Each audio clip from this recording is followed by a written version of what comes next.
Komið sæl, ég býð ykkur hjartanlega velkomin á fund bæjarstjórnar Hvergisbæjar nr. 555. Fundurinn haldinn í fundarsal Breiðumýr 20, fimmtudaginn 8. desember 2022, klukkan 5. Fundir sitja Jóhanna Ýr Jóhannsdóttir, Sandra Sigurðardóttir, Njörður Sigurðsson, Dagný Sif Sigurbjörnsdóttir, Halldór Benjamín Hreinsson, Friðrik Sigurbjörnsson, Sigmar Karlsson, Geir Sveinsson og Helga Kristjánsdóttir. Fundargerð ritar Helga Kristjánsdóttir skrifstofustjóri. Eru einhverjar athugasemdir? Fundarboð. Fundarboð, en má ég koma? Gjörðu svo vel. Forseti, okkur fulltrúum D-listans langar til þess að leggja fram bókun eða hvort að bæjarstjórn væri til í að leggja fram bókun varðandi þá stöðu sem komin upp í fangelsinu að Sogni hér rétt fyrir utan bæjarmörkin okkar. En samkvæmt minnisblaði sem birtist frá dómsmálaráðuneytinu er gert ráð fyrir að Sogn verði lokað varanlega næstu áramót vegna þess að vantar peningar inn og þarna eru 12 störf héðan af svæðinu ásamt því að þarna eru 17 fangar eða vistmenn sem að bæði hafa í gegnum tíðina unnið hérna í Hveragerði og skipta bara samfélaginu hér miklu máli. Ég fór sjálfur í heimsókn á Sogni í morgun, þá ræddi við starfsmenn þar varðandi þessa stöðu og þeir eru mjög áhyggjufull. Þannig ég myndi vilja að myndum kannski taka þessi fundarhlé og ræða bókun. Takk fyrir þetta Friðrik, bara mjög góð ábending og ef við ekki bara taka östuð fundarhlé, tökum fundarhlé klukkan 17:04 og leggjum saman í bókun. Við vorum komið með hann eitthvað drög, svona. Já, við kannski bara vilja lesa það. Erum við komin í hlé? Já, veist. Ég veit hvað að gera.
Nú þá göngum við aftur til dagskrár.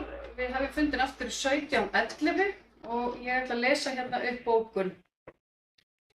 Tillögubókun. Bæjarstjórn Hveragerðisbæjar lýsir áhyggjum sínum yfir þeirri stöðu sem uppi á fangelsinu að Sogni.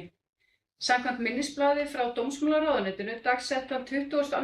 nóvember 2022 kemur fram að rekstrarumhverfi fangelsiskerfisins á Íslandi hafi verið mjög þungt margra ára skeið og að ein af afleiðingum þess, ef ekki komið til auknar fjárheimildir 2023, verði að fangelsinu að Sogni verði varanlega lokað. Í fangelsinu að Sogni er unnið gott og öflugt starf og er fangelsið einstakt úrræði til betrunar fyrir þá vistmenn sem þar dvelja. Ef til þess kæmi að loka yrði fangelsinu að Sogni myndu 12 störf í nálægð við Hveragerði leggjast af og 21 fangelsispláss hverfa, en í dag eru 17 fangelsispláss nýtt. Fangelsið að Sogni skiptir Hveragerðinga, atvinnurekendur í Hveragerði og bæjarfélagið heild miklu máli. Á Sogni hafa margir Hveragerðingar starfað í gegnum tíðina og starfa nokkrir Hveragerðingar þar enn og þá hafa fjöldi vistmanna á Sogni starfað ýmsu störf í Hveragerði. Lokunin myndi því hafa gífurleg áhrif á samfélagið í Hveragerði og fyrir fangelsiskerfið almennt í landinu.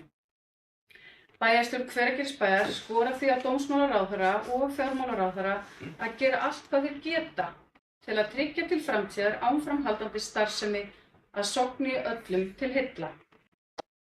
Þessi bókunin er hérna lögð fram og þeir sem samþykkja þessa bókun gefur merki. Hún er samþykkt samhljóða. Þá snúum við okkur að auglýstri dagskrá. Liður 1 er fundargerð bæjarráðs frá 17. nóvember 2022 og þar tökum við fyrir sérstaklega lið 3, 6, 7 og 8. Liður 3 hljóðar svo: bréf frá Sambandi íslenskra sveitarfélaga frá 27. október og hér er lagt til að bæjarstjórn samþykki að vera áfram þátttakandi í stafrænu ráði sveitarfélaga. Orðið er laust þennan lið. Og engin hvað þessi hrós, þá ber ég þennan lið undir fundinn, þeir sem samþykkja hann, gefa merki. Það er samþykktur samhljóða. Liður 6, bréf frá Stígamótum frá 31. október 2022. Það er lagt til að bæjarstjórn samþykki afgreiðslu bæjarráðs, þeir sem samþykkja, orðið er laust. Nú, engin hvað þessi hrós, þeir sem samþykkja þetta gefa merki. Það er samþykkt samhljóða. Liður 7, bréf frá Foreldrafélagi leikskólanna í Hveragerði, útdagsett. Þarna er lagt til að bæjarstjórn samþykki afgreiðslu bæjarráðs, orðið er laust. Gjörsvald Friðrik. Já, forseti, hérna er komin upp alvarleg staða innan Foreldrafélags leikskólabarna í Hveragerði og afskaplega leiðilegt að sjá hvað hefur gerst þarna og heyra af þessu og ég var með samskiptum við formann Foreldrafélagsins og hún sagði mér frá því, við fagna því bara hvernig að fyrirtæki brugðust við þegar þeir fréttu af þessu fyrirtæki hér í bænum og í nærsamfélaginu. En það lá fyrir að þau myndi ekki hafa efni á því að gefa leikskólabörnum bækur á degi íslenska tungu líkt og alltaf hefur verið. Og bara leið og alveg óumbeðið þá komu fyrirtæki í Hveragerði saman og styrktu félagið þannig að það væri hægt að gefa bækur. Þannig að mér langar bara að vekja máls á þessu og þetta bara þakka fyrirtækjum fyrir að stíga fram óumbeðin og styrkja gott málefni og vonandi að þetta leysist allt farsællega. Takk hérlega fyrir þetta, Friðrik. Það eru fleiri sem að vilja tjá sig þennan lið. Nú, þá er lagt til að bæjarstjórn samþykki afgreiðslu bæjarráðs. Þeir sem samþykkja það gefa merki til samþykkt samhljóða.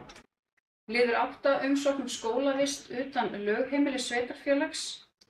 Það er lagt til að bæjarstjórn samþykki afgreiðslu bæjarráðs en orðið er laust þennan lið. Þeir sem samþykkja þessa afgreiðslu þeir gefa merki til samþykkt samhljóða. Nú, fundargerðin að öðru leyti, orðið er laust hana. Enginn er á menningarskrá, þá bara legg ég fundargerðina undir fundinn. Þeir sem samþykkja hana gefa merki til samþykkt samhljóða. Annar liður á dagskrá bæjarstjórnarfundarins er fundargerð bæjarráðs frá 1. desember 2022. Þar eru afgreiddir sérstaklega liðir 6, 8 og 9. Liður 6 hljómar svo: bréf frá Sambandi íslenskra sveitarfélaga frá 18. nóvember 2022. Og þar er lagt til að bæjarstjórn samþykkja endurnýja kjarasamningsumboð við Samband íslenskra sveitarfélaga og að samþykkja sameiginlega ábyrgð og öflun og upplýsinga með rafrænum hætti. Orðið er laust þennan lið. Það tjáir sig þennan lið, þá legg ég þetta fyrir fundi til að samþykkja þetta bréfmerki, samþykkt samhljóða. Liður 8, bréf frá sjóðnum góða frá 17. nóvember 2022. Hér er lagt til að bæjarstjórn samþykkja styrkja sjóðnum góða 100.000 krónur, orðið er laust. Og þá legg ég til, og þeir sem samþykkja þennan lið, bréfmerki. Samþykkt samhljóða. Liður 9, bréf frá Ríkharði Traustasyni frá 18. nóvember 2022.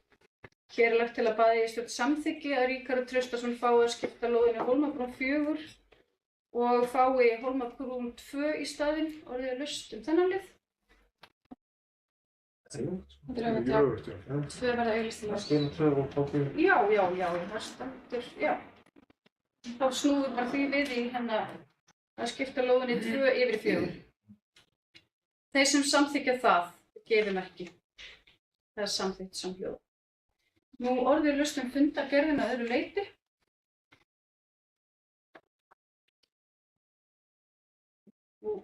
Ég ætla áður en að við samþykkjum fundargerðina þegar að láta Helgu vita að það svissast það er 2 hér. Ég var að lesa þetta er svona. Þetta er svona skil. Og fær 2 stöð. Nei, hann sæla 2 og fær 4. Já, það er akkurat öfugt hér. Nei, hann óskar eftir að fá að skipta Hólmabrún 2 fyrir 4. fyrir 4. Já. Og það eru 4 í stað. Já, en það er öfugt hér. En þá ber ég fundargerðina upp til samþykktar. Getur umræð. Jú, ég var búin að segja það. Er einhverju sem að vilja tjá sig þessa fundargerð? Nei, þá er hún öll borin upp til samþykktar. Hún er samþykkt samhljóða. Þriðji liður á dagskrá bæjarstjórnarfundar er fundargerð menningar, íþrótta og frístundanefndar frá 22. nóvember. Hér er liður 6 afgreiddur sérstaklega.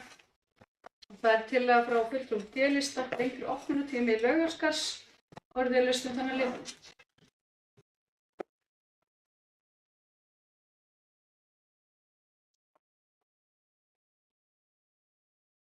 Forseti, þú langar rauninni bara að leggja fram stutta bókun þennan lið.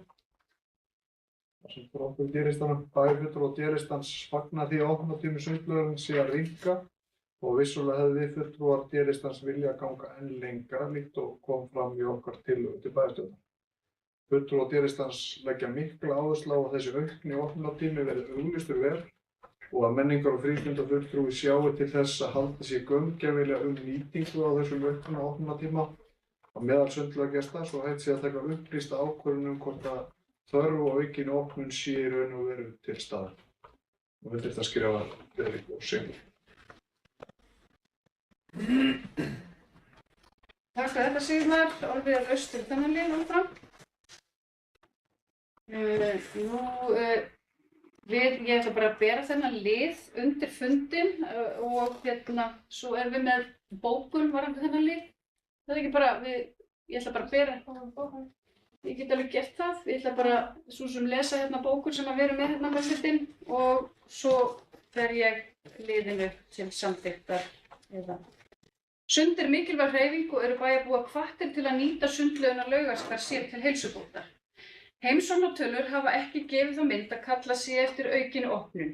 Forsendur fyrir auknum opnunartíma er aukin gestafjöldi í sundlaugina enda kallar lengri opnunartíma og meiri fjárútlát í rekstri sundlaugarinnar. Bæjarstjórn telur sér því ekki fært að verða við tillöguna svo stöddu, jafnframt liggja tækifæri í markaðssetningu á sundlauginni sem bæjarstjórn hefur áhuga á að leggja meiri áherslu á næstu misseri. Og nú ber ég þessa tillögu, þessa afgreiðslu frá Já, vil ég táka þessa bókun? orðið. Já, orðalaust. Þessa bókun.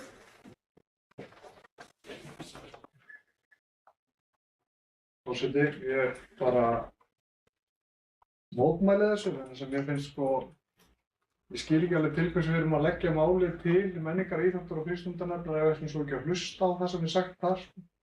Og mér fannst í umræðu menningar, íþróttar og frístundanefndar í því ég sitt þar að það hefði svona verið að reyna að gæta hófsemi og ákveðið að taka einn dag en ekki heilt yfir, þannig að mér fannst það svona, ég fannst verið að fara varlega í þetta og þetta utanumhald utanum sundlaugagesti, það er hreinlega bara ekki nægilega skilvirkt og við töluðum það í menningar, íþróttar og frístundanefnd vegna þess að tölurnar gefa ekki til kynna hvenær gesturinn kom, gestur sem kom ofan í, hvenær fór hann upp og svo framvegis. Og þess vegna bendum við á það í okkar bókun að til þess að hafa einhver raunverulega mynd á því hvort að þetta sé þörf á þessu, þá þurfum við að halda sérstaklega utan tölurnar með öðrum. Þannig að ég legg til að við endurskoðum þetta, því að þetta er, eins og þið sögðu í ykkar bókun, sund er mikilvægt og við bendum á það þegar við komum með þessa tillögu að það hefur verið kallað eftir þessu hérna í samfélaginu. Þetta felur ekki í sér mikinn aukinn kostnað, þar sem einungis verið að horfa til að þetta sé einn dagur og ég frétti meira þess að því bara síðast í gær að þá var aukinn opnunartími á sundlauginni að það hefur fjöldi fólks í sundi. Þannig að ég held að það sé, ég held að við þurfum að skoða þetta frekar. Takk fyrir þetta Sigmar. Friðrik og Bónafíði Morvik, gjörðu svo vel. Forseti, það er auðvitað svolítið sérstakt að nefndarmenn Bólista og Framsóknar leggja fram tillögu sem að síðan bæjarfulltrúar sömu flokka hafna. Það vanti greina aðeins upp á samtalið þarna á milli.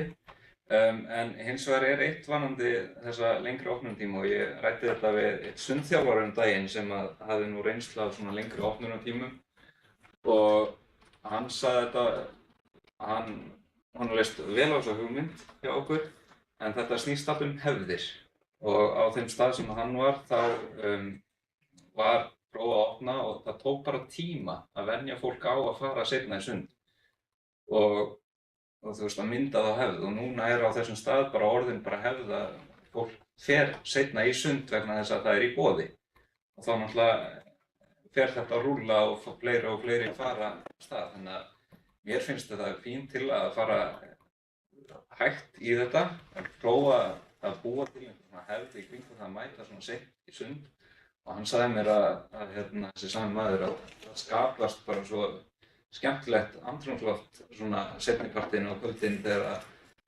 foreldrarnir komast frá krökkunum sínum og geta að fara að slaka á í botninum og spjalla heimsmálin. Þannig að já, ég myndi hvetja meiri hlutan til þess að endurskoða þessa ákvörðun. Takk fyrir þetta Friðrik. Njörður, gjörðu svo vel. Forseti, maður er ekkert ósammála því að vilja lengja opnunartíma sundlaugarinnar en það sem við myndum vilja gera kannski að leggja meiri áherslu á markaðssetningu hennar til þess að fá inn fleiri gesti og afla þar meiri teknar og þá er kannski komin forsenda til þess að geta lengt sem að ég held að væri bara fínt sko en kannski eitthvað spurning að taka þetta fyrsta skref og ég held þessum öll sammála það að sundlaugin Laugaskarð er perla og sem að ekki nógu margir vita af þannig að ef við náum að markaðsetja þetta vel og fá inn fleiri gesti og tekjur þá er orðin kannski betri forsendur til þess að grípa til eitthvað svona. Takk fyrir þetta Njörður, já ég tek undir það. Sundlaugin Laugaskarð er náttúrulega bara ein af okkar djásnum og auðvitað viljum við að fleiri njóti hennar. Þannig að ég segi það einmitt eins og þér í bókunni, það er líka gríðarleg tækifæri í þessu sundlaug. Friðrik, þegar byrjum orð. Forseti, þetta er alltaf spurningin sko hænun og eggið. Hvort kemur undan markaðssetningin eða opnunartíminn sko.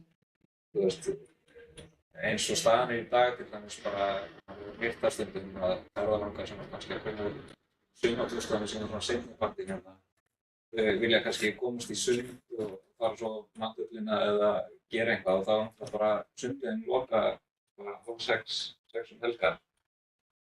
Og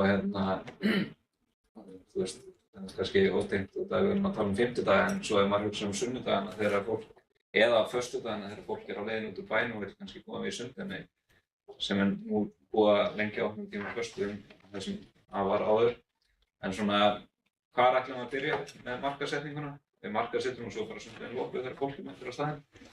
En þetta svona spurning, en já, mér finnst það góð hugmynd með 50 en síðan hefur náttúrulega komið líka upp svo umræðum að hafa svona pop-up opnunartíma og lengja þá, þannig að það er líka vel. Takk fyrir þetta fyrirgefið í samfélagi. Við þurfum að ná í þennan hóp. Það er fullt af fólki hérna úti sem er að fara mikið, það kom ekki í besta guðbað á landinu. En þá ber ég þess að Sigmar, gjörðu svo vel, fyrirgefðu. Forseti, það er kannski bara svona, kannski stjórnsýslulega pæling, sko, ég tek undir þetta sem Friðrik sagði áðan, sko, að nú veist mér við verið að sjá það í annað skipti að mál sé að flakka fram og tilbaka úr nefnd á milli bæjarstjórnar og nefnda. Þannig að þetta gerðist með Hundasvæði, þetta gerðist aftur núna.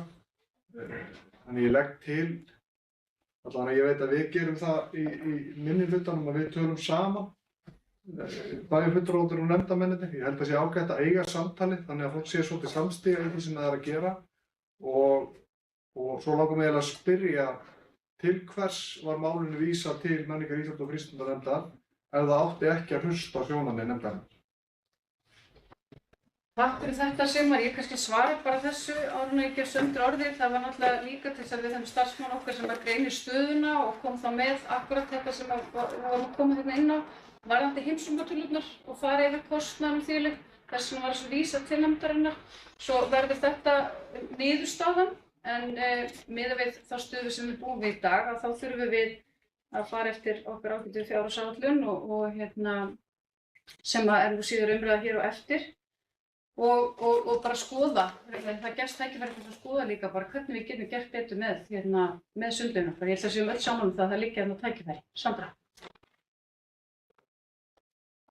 Já, og ég held að eins og Jóhanna kom inn á og það er búið að koma inn á fram. Við erum öll sammála um það að við viljum reyna að draga fleiri gesti í sundlaugina okkar Laugarskafi og eins og Friðrik kom inn á áðan að föstudagarnir þegar sumarbústaðar fólki er að koma inn yfir Hellisheiðina og fara upp í sveit í sumarbústað eða sunnudagar þegar þeir eru á leiðinni heim og þá kannski er það besti tíminn, kannski er 50-dagurinn besti tíminn en hvort kemur undan hænan eða ekki, við þurfum að skoða þetta vel og eins og þið bentu þá og ég svo sem veit ekki hvort að skráningi sé ekki nægilega góð upp í sundlaug en við þurfum það bara að skoða það og laga það skráninguna svo við getum tekið það ákvörðun að auka opnunartímann þannig að það sé vissilega gestir. Þannig að við þurfum að hugsa hverja krónu og í hvernig við eyðum henni og nú er bara búið að gera ráð fyrir, ég held ég geti sagt það, kannski leirti mig að við ferum með rampmál en þeir starfsmenn sem vinna upp í sundlaug, þeir eru allir í 100% vinnu þannig að ef við þyrftum að auka opnunartímann á 50 þá þyrfti að greiða þeim yfirvinnutímann. Og það er ekki gert ráð fyrir því í fjárhagsáætlun, vissilega þetta komið viðauka, ég gerir mér alveg grein fyrir því. En ég held að sé bara gott að skoða þetta og skoða þetta ígrundað, hvar tækifærin eru og hvernig við getum gert betur og með tilliti til þess hvenær þessi aukin opnun er. En pop-up opnun algjörlega og það sem er búið að vera að gera núna það sem á sundlauginu heitir aðeins meira á sunnudögum ef ég held að svo sé hvort það séu laugardagar líka, allavega sunnudagar það sem er búið að vera svona kósí opnun þar sem að sundlauginu heitir meira og það hefur reynst vel vissulega þannig að mögulega svoleiðis getum við nýtt í markaðssetningu og atvinnumálanefndin klárlega kemur sterk þar inn sem ég bind mikla vonir við en jú vissulega tala nefndamenn saman í meirihlutanum þannig að svo það sé alveg sagt og það fer ekkert á milli mála en stundum þarf að kasta boltanum á milli og til þess að fá bestu lausnina í þessu máli þannig að takk fyrir. Takk Sandra. Halldór? Forseti, þar sem allir hafa skoðun á opnunartíma sundlaugina, þá vil ég koma með eitt innlegg í þetta viðbót. Því að áður fyrir opnaði sundlaugin 6:30. Það var breytt sko. Ég myndi vilja opna sundlaugina fyrr. Þannig ég kæmist í sund á henni fyrir vinnu, þannig að það má skoða þetta heilstift. En maður ætla að breyta þessu. Þetta kom að sjá. Takk fyrir þetta, Halldór. Fleiri sem að vilja tjá sig um sundlaugarinnar? Nú, ef svo er ekki, að þá bara ber ég þennan lið undir. Það var liður 6 til að frá fulltrúum D-lista lengri opnunartíma í sundlauginni í Laugarskarð. Þeir sem að samþykkja það gefum ekki. Ég var að lesa tillögu ykkar fyrir lið 6 í fundargerð MÍF-nefndarinnar. Tillaga frá fulltrúum D-lista lengri opnunartími Laugarskarðs.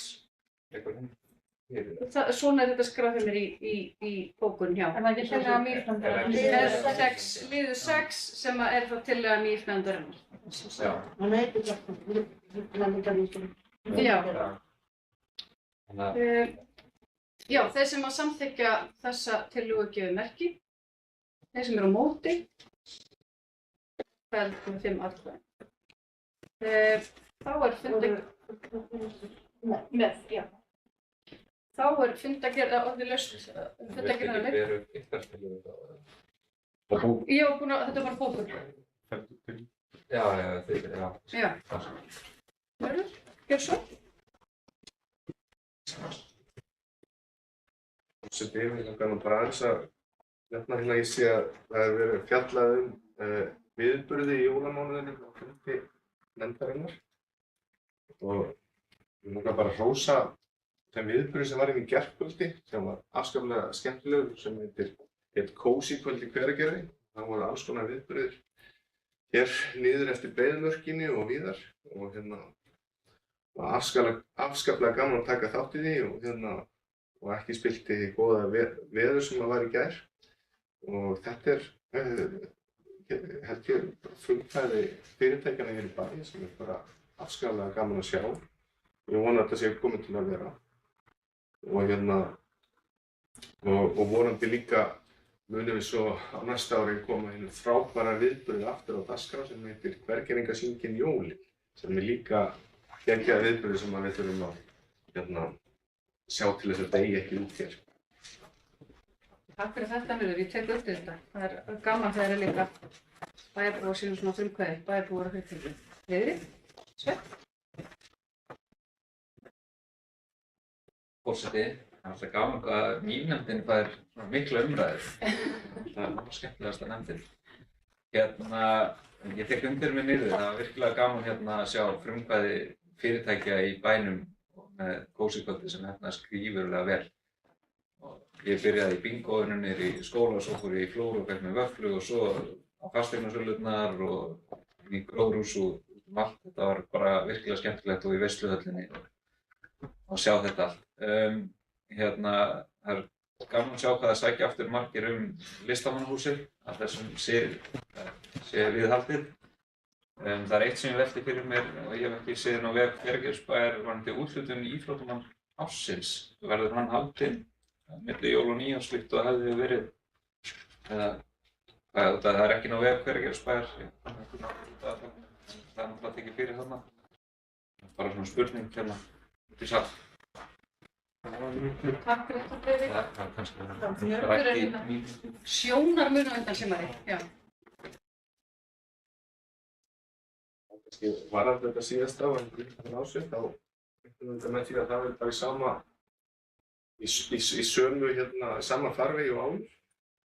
Og ég vildi líka taka undir að úthlutunin á Varmalíðhúsinu, gaman að sjá hvað margir sækja alltaf og þetta sé nýtt svona vel. Svona til gamans þegar ég fer í sögugöngu og stoppa við Varmalíðhúsið og segi fólki því, þá segi ég gjarnan söguna að Hallgrímur Helgason rithöfundur, hann skrifaði hluta bókarinnar 101 Reykjavík í Varmalíðarhúsinu. Þannig að í raun og veru skrifaði hann 101 Reykjavík í 810 Hveragerði. Takk fyrir þetta, Mörður, og segmarkjafsverð. Svo ég tek undir þetta með Varmalíðarhúsið og svo ég bæti kannski við því ég nú í MÍF-nefndinni, þá þá ræddum við einmitt það á síðasta fundi að mér skilst, kannski þekkir þú söguna Njörður betur í þessu, en að það hafi komið fyrir að listamenn sem hafi dvalið í Varmahlíðarhúsinu hafi hreinlega flutt til Hveragerðis í kjölfarið. Ég held að hún hafi til dæmis verið nefnd Elísabet Jökuls í dæmi. Það ánægjulegt líka. En varðandi íþróttamann ársins, þá kemur kannski ekki skýrt fram í þessari bókun, að þá stendur til að gera þetta eins og hefur verið áður. Það var náttúrulega COVID sem að spila svolítið inn í þetta í fyrra og frestaði þessum hátíðarhaldum í kringum þetta, og mér skilst það sé nú þegar byrjað að óska eftir tilnefningum og við allavega í nefndinni töluðum og okkur finnst mikið eðlilegra að framkvæma þetta á þessu ári, ekki í næsta. Takk fyrir þetta, Sigmar. Fleiri sem vilja tjá sig um fundargerð nefndarinnar? Ef svo ekki, þá bara fer ég fundargerðina að öllu leyti undir fundinn. Hún samþykkt samhljóða. Þá komið að 4. lið. Það sem sagt fundargerð skipulags- og mannvirkjanefndar frá 7. desember 2022 og þar ætlum við að afgreiða sérstaklega lið 1 og 2. Nei, hér eitthvað misræmi í 3, 4, 5, 8. Ég hópi þegar ég ekki með rétt hérna á mér.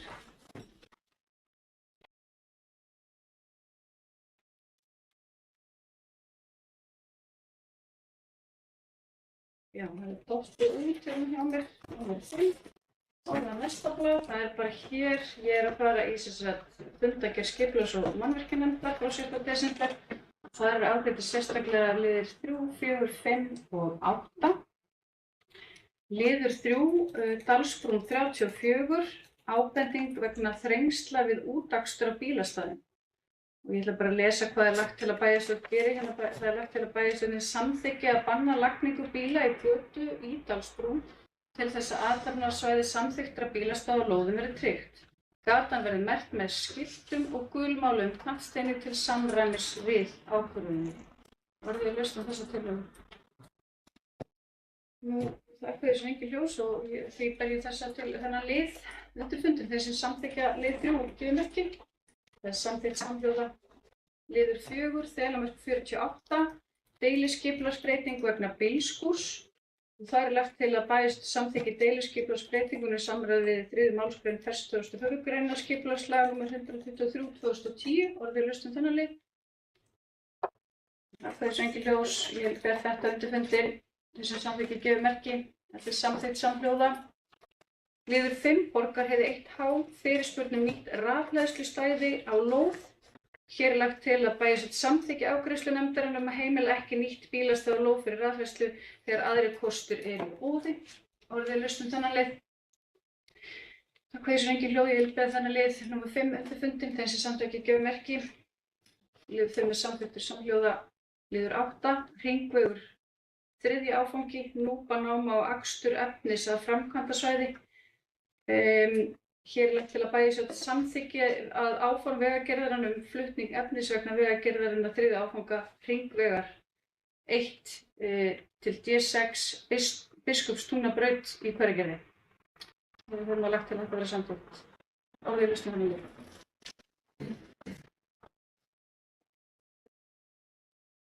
Forseti, þetta er þetta bara frábært að hægt sé að nýta þarna gryfjuna og að þarna fáum við bara frían veg, það er svona þannig einhver stíl. Ég er svona velti fyrir mér með frágang námunnar að lokinni þessari efnistöku. Þess að það er ljóst að þetta verður alveg bara í túnfætinum á byggð sem að einhvern veginn í framtíðin mun koma þarna. Hvort að það hefur eitthvað verið rætt á þessum fundi með vegagerðinni. Því að eins og sérst á skipulagi eða á myndinni sem fylgir hérna, þá er þetta náttúrulega bara verið að taka þarna af bara já, mjög nálægt skipulögðu svæði eða samkvæmt aðalskipulagi þar sem á að koma íbúðabyggð og maður svona velti fyrir sér sko hvernig stendur það til að fylla upp í þetta jafnandi út eða bara kannski að ég veit ekki hvort að gera vissi þarna finn bæjarstjóri. Svarið því. Takk fyrir þetta, Friðrik. Svona þessu, ef kannski bara bæta við að við myndum þá fela bæjarstjóra að eiga samtalið við Vegagerðina bara, samlega þessu. Já, ef við gerum það ekki bara, við samþykjum, eða þess að ég ber þetta undir og svo bara fá sérstaklega þessa viðbót.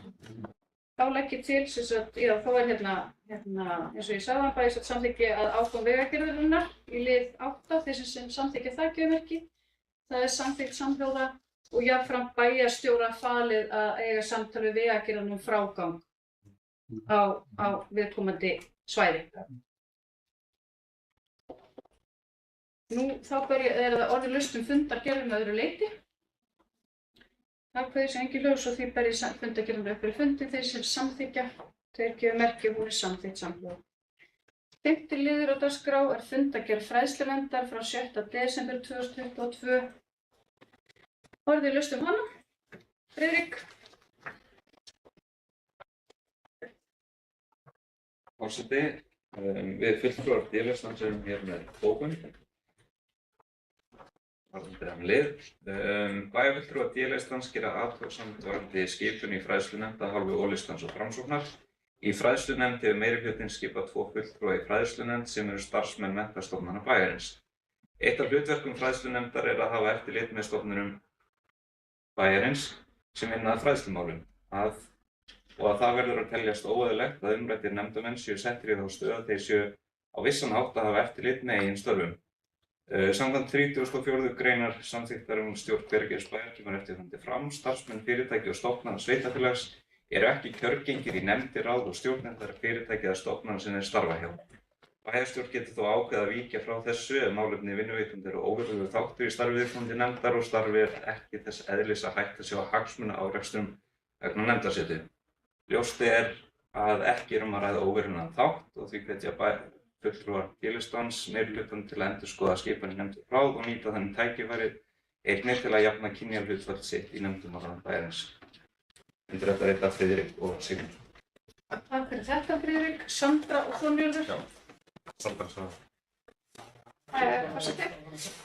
Já, svona aðeins til að svara þessu að þá til þess að svara fyrir okkar Hveragerði þá snýst það einstaklega sem situr í fræðslunefnd fyrir hönd okkar Hveragerðis og hún hóf nýverið skiptum starf og hún hóf starf sitt núna 1. desember síðastliðinn. Þannig að þetta hefur verið umræðan í okkur og við erum ætlum að breyta þessu og ástæðan fyrir því við erum ekki búin að því er vegna þess að það er eins og allir vita þá er KPMG með úttekt eins og við vísum svo oft í að það verða mögulega einhverjar breytingar þar á hvort sem að það verður síðan endapunkturinn að það verði velferðarnefndstofnun eða eitthvað slíkt þannig að þá hefðum við hugsað að skipta okkar fulltrúa þar út. Þannig að við vissum á þessu og þetta er í vinnslu. Þannig að þetta er mjög góð ábending og er réttilega og algjörlega rétt á sér. Þannig að en þetta er svona það sem að frá okkar bæjarum séð. Takk fyrir. Takk fyrir þetta, Sandra. Já, samkvæmt fundi samt KPMG þá var farið yfir þessi mál og þá voru þeir að ræða það að þetta væri í lagi samkvæmt þeim. En ég minnst þetta bara góð ábending og hana skulum við bara við tökum hana til okkar hér og skoðum það. Njörður, þetta við. Nú, fleiri sem að vilja kveðja sér hljóðs fundargerð fræðslunefndar. Nú, ef svo er ekki þá ber ég fundargerðina samþykktar. Hún er samþykkt samhljóða. Þá er næsta dagskrá liður 6, málefni 6 að fundargerð MOS frá 24. nóvember 2022 og þar ætlum við að afgreiða sérstaklega lið 1 og 2. Liður 1, staða skóla og velferðarþjónustu Árnessýns. Hér er lagt til að bæjarstjórn Hveragerðis samþykki að ganga úr skóla og velferðarþjónustu Árnessýns BS útganga miðast við 1. mars 2023 og að öll aðildarsveitarfélög hafi komist að samkomulagi eignaskuldir yfirfærslu á málum sem eru í vinnslu hjá skóla velferðarþjónustu sem og öðru er leysa þarf úr fyrir útgöngu sveitarfélagana. Og já, hér er einmitt lagt til einnig að bæjarstjórn samþykki útgöngu sveitarfélagsins Ölfus með sömu skilyrðum. Orðið laust þennan leið. Sigmar.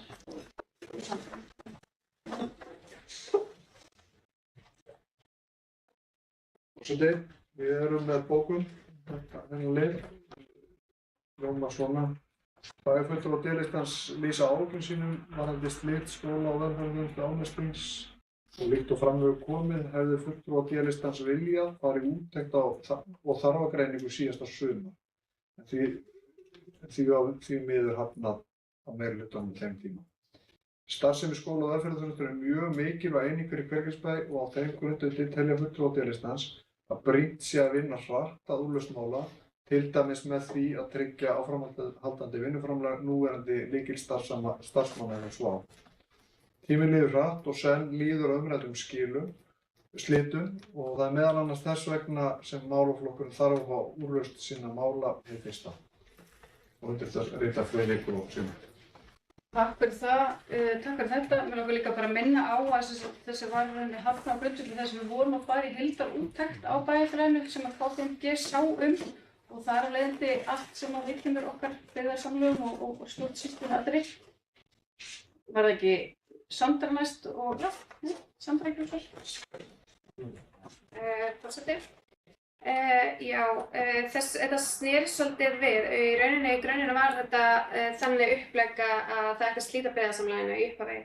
En það sem að Uppsveitar og Flói eru að fara áfram í samstarf og þá var það svona formsins vegna ákveðið tvist að Hveragerði og Ölfus myndu ganga út úr þessu byggðarsamlagi og þau halda áfram á þeirri kennitölu sem til fyrir skólavelferðarþjónustu. Þannig að þetta er svona, formsins vegna þá svona, þetta auðveldaði framkvæmda með þessum hætti að við myndum ganga út. Ég er sammála, við þurfum að bretta upp ermar og halda því þetta er mjög mikilvægur málflokkur og stór og við þurfum að við þurfum að gera þetta vel, venda vel en ég skilst að Ellý Þorsteinsdóttir sé að aðstoða okkur við að vinna þessa vinnu hér innanhús og hvernig og það er svo sem bara, svo vinna í gangi núna, hvernig þetta verður allt saman.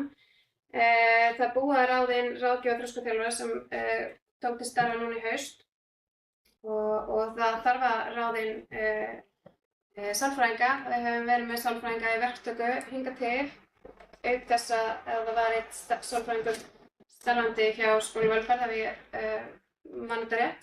Þannig að við þurfum að huga vel að þessu og það eru miklar breytingar í vændum. Það er lagt upp með að við göngum út ekki síðar en 1. mars, þannig að það er áður en við vitum af að þá verður mars bara kominn. Þannig að en það er vissulega vinna í gangi og við erum að skoða þessa hluti og Geir bæjarstjóri. Þannig að hann kannski útskýrir líka aðeins betur og nánar. Takk fyrir þetta, Sandra. Forseti, ég get upplýst að það málur í mjög góðum höndum vil ég meina varðandi velferðarþáttinn. Við erum í samtali út af skólamálunum og varðandi samræði við annar starfsfólk og erum við akkúrat að ræða við þetta. Strax á mánudaginn verður haldinn hérna mikill fundur með því fólki sem þegar er komið og ég geri mig þar vonir að það fólk sem enn er starfandi fyrir skólan hérna í Hveragerði að það muni jafnvel halda áfram. Þetta er ekki orðið ljóst en það er alveg hárrétt. Við höfum tíma til 1. mars til þess að klára málið og ég er bara sannfærður það að við munum vera hérna með mjög öfluga velferða og fræðsluþjónustu í Hveragerði. Takk fyrir þetta, Geir. Fleiri sem að vilja tjá sig um þennan lið. Nú, ef svo er ekki þá bara ber ég þennan lið undir fundinn, þeir sem samþykkja hann gefur merki og þetta er samþykkt samhljóða. Þá er það liður 2 sem er önnur mál í þessari fundargerð. Það er lagt til að bæjarstjórn samþykki að framlengja skipunartíma nefndarmanna í skólaþjónustu og velferðarnefnd Árneshrings til 1. mars 2023. Var þið laust þennan lið? Það pleysir engin hljós og því ber ég þetta til samþykktar. Þetta er samþykkt samhljóða. Nú, ekki voru önnur og fleiri mála þessari fundargerð en það orðið laust fundargerðin í heild sinni. Og þeir sem að samþykkja fundargerðina, gefur merki. Ég er með öll að senda Þú ert með aðragerð? Já, fyrir það. Það er alveg. Það er blóðar. Já, það væri bara að klára þetta. Nei, þetta er Já. aðeins aðdóknæmt við þá sem eru mættir á fundinn. Þetta er listi oddvita og bæjarstjóra en ég sé að Elliði Vignisson er titlaður bæjarstjóri Hveragerðis. Já, sem er ekki rétt. sem er ekki Við rétt. þurfum bara eitt, sko. Þannig að það þarf einhver að, Þetta er áhugavert. Þetta er áhugavert. Það komur langar. Takk fyrir þetta, góð ábending, Halldór. Nú, þá eru fleiri sem að vilja tjá sig þessa fundargerð. Þá bara ber ég hana undir fundin. Þeir sem samþykkja ekki merki, hún samþykkt samhljóða þessu fundargerð. Nós. Þá komið að 7. lið sem fundargerð skólaþjónustu og velferðarnefndar Árnesþings frá 9. nóvember 2022. Voruð þið laust hana? Það tjáðu sig ekki hana og því ber ég hana fyrir fundin til samþykktar. Hún samþykkt samhljóða. Þá það liður 8 fundargerð skólaþjónustu og velferðarnefndar Árnesþings frá 16. nóvember 2022. Voruð þið laust? Það kveður sig ekki ljós og hún því borin undir fundin. Þeir sem samþykkja fundargerðina gefum ekki. Hún samþykkt samhljóða. Þá komið að 9. lið, jafnréttisáætlun 2023 til 2027 síðari umræða. Hér er jafnréttisáætlunin lögð fram til síðari umræðu þeir sem orðið laust. Það kveður sig ekki ljós og því ber ég áætlunina fyrir fundin þeir sem samþykkja hana fyrir merki. Hún samþykkt samhljóða. Númer 10 er minnisblað frá Alark arkitektum og Mannvit endurbyggingu Hamarshallarinnar. Hér sem sagt lagt fram þetta ágæta minnisblað og orðið laust minnisblaðið. Já. Forseti, meirihluti leggur fram eftirfarandi bókun. Meirihluti okkar Hveragils og Framsóknar ásamt bæjarstjóra, öðru starfsfólki bæjarins, hönnunarteymi frá Alark og Mannviti hafa undanfarin misseri kappkostað við að útfæra framtíðarsýn í uppbyggingu íþróttamannvirkja Hveragilsbæjar í Dal. Sú vinna hefur tekið mið af þarfagreiningu hönnunarhóps sem skilaði tillögum sínum í haust, en mikilvægt er að stíga næstu skref í uppbyggingu Hamarshallarinnar með það fyrir augum að skapa samkeppnishæfan húsakost fyrir allar íþróttir til framtíðar sem á hagkvæmastan máta. Meirihlutinn hefur í samráði við Íþróttafélag Hamar og fyrirliggjandi tillögur, framtíðar uppbyggingu, áfangaskiptingu og er samhljómur með íþróttahreyfingunni næstu skref uppbyggingu íþróttamannvirkja. Kynningarfundur öllum bæjarfulltrúum tillögur að framtíðar uppbyggingu var fyrir í dag. Fyrsti áfangi í uppbyggingu nýrra Hamarshallar er ný yfirbygging reist á styrktum grunni eldri Hamarshallar. Dúkveggur settur upp til að afmarka fótboltahús frá óinnréttuðu fjölnota íþróttaaðstöðu og þjónusturýmum inni nýju yfirbyggingarinnar. Og nýtt anddyri reist og fullbúið á norðurhlið Hamarshallarinnar. Stefnt er að því að alútboð verði auglýst á næstu dögum, tilboð opnuð í lok janúar og samningu undirritaður mánuði síðar. Markmið er að fótboltasalurinn verði afhentur í september 2023 til notkun og áfangi 1 verði fullbúinn í byrjun desember 2023. Með samþykki bæjarstjórnar á útboði fyrsta áfanga Hamarshallarinnar í þessari útfærslu er stigið skref í átt að uppbyggingu framtíðarhúsnæðis fyrir íþróttahreyfinguna í Hveragerði með samkeppnishæfari æfinga- og keppnisaðstöðu.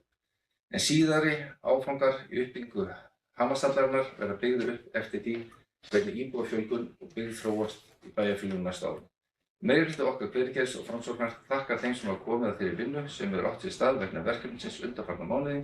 Við horfum björtum augum til framtíðar og fögnum því að nú sé framtíðaruppbygging íþróttamannvirkja komin í góðan farveg. Takk fyrir þetta, Halldór.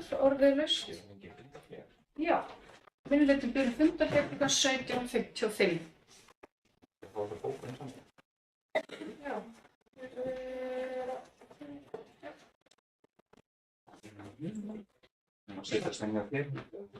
Bara eins og við. Það svolítið mikið út.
Nú, eftir fundarhlé er sem sagt, við byrjum aftur núna klukkan 18:18.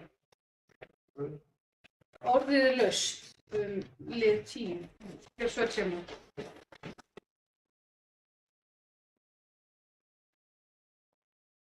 Við erum með bókun, lið, hljómar svona. Nú hafa fulltrúar D-listans loks fengið aðgang að gögnum mögulega uppbyggingu Hamarsvallar og fund með verkfræðingum Mannvits og Arkitekts frá Arnark. Upplýsingaleysið og leyndin sem hefur ríkt þessi uppbyggingaráform eru algjör. Eftir fall Hamarsvallarinnar hófst mikil umræða í bæjarstjórn og í samfélaginu öllu það hvernig standa ætti að uppbyggingu Hamarsvallar að nýju. Að sögn bæjarfulltrúa Ólistans voru þeir með verðhugmynd að nýrri byggingu á grunni Hamarsvallarinnar sem var hljóðað upp á 260 milljónir króna og stóðu þeir fyrir trú að sú bygging gæti verið komin upp í nóvember á þessu ári, 2022. Seinna sagði bæjarfulltrúi Ólistans á íbúafundi Hamarsvallina að hann hefði upplýsingar frá Ölfusi að það til stæði að reisa þar íþróttahús sem væri vindhríshús sem ætti að kosta 400 milljónir króna. Eftir samtöl við bæjarfulltrúa í Ölfusi kom hins vegar í ljós að enginn kannaðist við umrædda byggingu né upphæð. Núverandi formaður skipulags- og mannvirkjanefndar og fulltrúi Framsóknar skrifaði grein í dagskránni að hægt var að reisa nýtt íþróttahús á grunni Hamarsvallar og stofnkostnaður væri 450 milljónir króna. Bæjarfulltrúar D-listans hafa ætíð bent á að þessar tölur gætu aldrei staðist og að nokkuð ljóst væri að ný Hamarsvöll sem ekki væri loftborin myndi kosta yfir 1 milljarð króna líkt og nú virðist vera ljóst. Þrátt fyrir það hafa fulltrúar Ólistans og Framsóknar talað að þetta væri vel hægt og byggðu meðal annars sína kosningabaráttu á því. Nú virðist sem fulltrúar Ólistans og Framsóknar hafi sagt hvergerðum ósatt, en þau hafa ekki viljað viðurkenna það. Samkvæmt fundi sem var fyrir í dag með verkfræðingum Mannvits og Arkitekts frá Arnark kom fram að fullbyggð Hamarsvöll myndi kosta 2,7 milljarða króna. Við endurtek 2,7 milljarða króna eða yfir 1000% hækkun frá þessu tölu sem var talað sem Ólistinn kynnti á bæjarstjórnarfundi í apríl á þessu ári. Miðað við þær upphæðir sem gert ráð fyrir í fjárfestingaráætlun bæjarins er reiknað með að 1 milljarður króna verði settur í framkvæmd Hamarsvallar á næstu 3 árum, en samkvæmt verkfræðingum Mannvits vikmörk 20–30%. Þá setja bæjarfulltrúar D-listan mikinn fyrirvara á þann tímaramma sem settur fram í minnisblaðinu frá Mannvit og Arnark og það kom einnig fram frá verkfræðingum Mannvits að þetta gæti dregist til ársins 2024. Bæjarfulltrúar D-listans velta fyrir sig hvað hafi breyst hjá fulltrúum Ólistans sem jafnan hafa kallað eftir opnari stjórnsýslu og vönduðum vinnubrögðum. Það að vitna sér beint í bókum fulltrúum Ólistans frá umræðu fjárhagsáætlun ársins 2022 til hefst. Þá er líka rétt að minna bæjarstjórn á bæði þá sem nú situr og þá sem taka mun við í maí á næsta ári að gefa ekki afslátt á vönduðum vinnubrögðum og faglegri stjórnsýslu þó að hraða þurfi uppbyggingu innviða í samfélaginu sem vex hratt. Það er mikilvægt að skoða mál frá öllum hliðum og hafa til staðar gögn fyrir alla bæjarfulltrúa svo þeir geti tekið upplýstar ákvarðanir í öllum málum, sérstaklega þegar verið að taka ákvarðanir sem munu að lokum kosta sveitarfélagið 100 milljónir króna. Tilvitnun lýkur. Ljóst er að fulltrúar Ólistans eru ekki að fylgja eigin sannfæringu þar sem fyrrnefnd leynd hefur ríkt uppbyggingu Hamarsvallarins.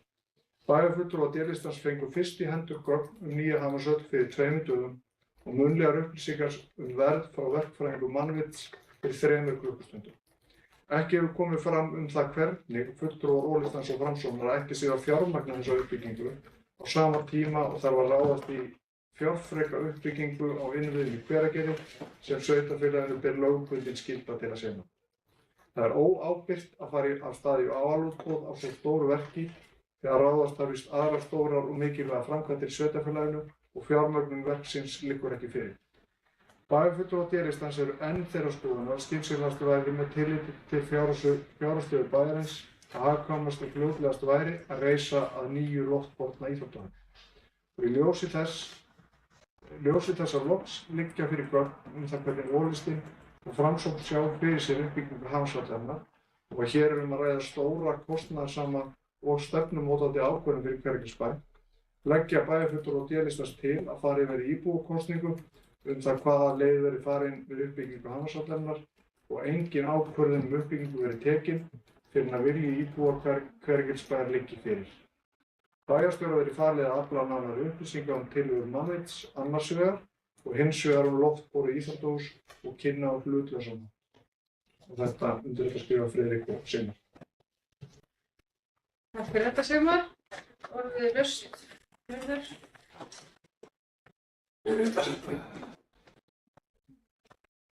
Já, forseti. Það var lesin upp ítarleg bókun, þar sem var nú ekki farið alltaf rétt með. Það er þetta mjög mikilvægt. Þegar maður er í svona opinberum störfum, það er ekki með rangt mál.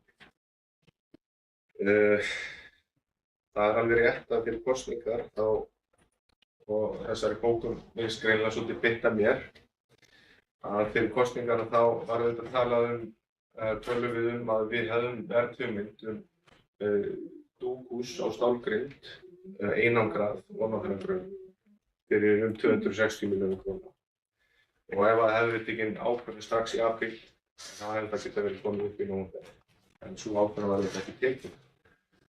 En það var tekin ákvörðun að kaupa annað loftbor íþróttahús, en svo kom auðvitað í ljós að dúkurinn var aldrei pantaður. Og hér var líka vitnað í borgarafund, ágætan borgarafund sem fór fram á skipgerðinni, þar sem var verið að ræða ákvörðun þáverandi meirihluta Sjálfstæðisflokksins að kaupa annað loftbor íþróttahús sem var gagnrýnt mjög að íbúinn hér í Hveragerði svo mikið að þeir söfnuðu undirskriftum fyrir þennan borgarafund. Og þar hafði ég í höndum verðhugmynd úr Ölfusi fyrir dúkhús á stálgrind, aldrei límtré, það hefur aldrei komið fram. Þannig að það er rangt og ég veit að þetta var ekki frá sveitarfélaginu, þetta var þetta frá aðilum innan íþróttahreyfingarinnar sem hafa verið að skoða þessi mál. Ég held og það er auðvitað rosalega leiðilegur pólitískur leikur sem enginn á að stunda. Það er að fara nógu oft með einhverja staðlausa stafi, þannig að fólk verður að trúa þeim. Og ég bara ráðlegg Sjálfstæðisflokknum að gera það ekki. Og nú er ég hérna til dæmis búinn að leiðrétta tvennt.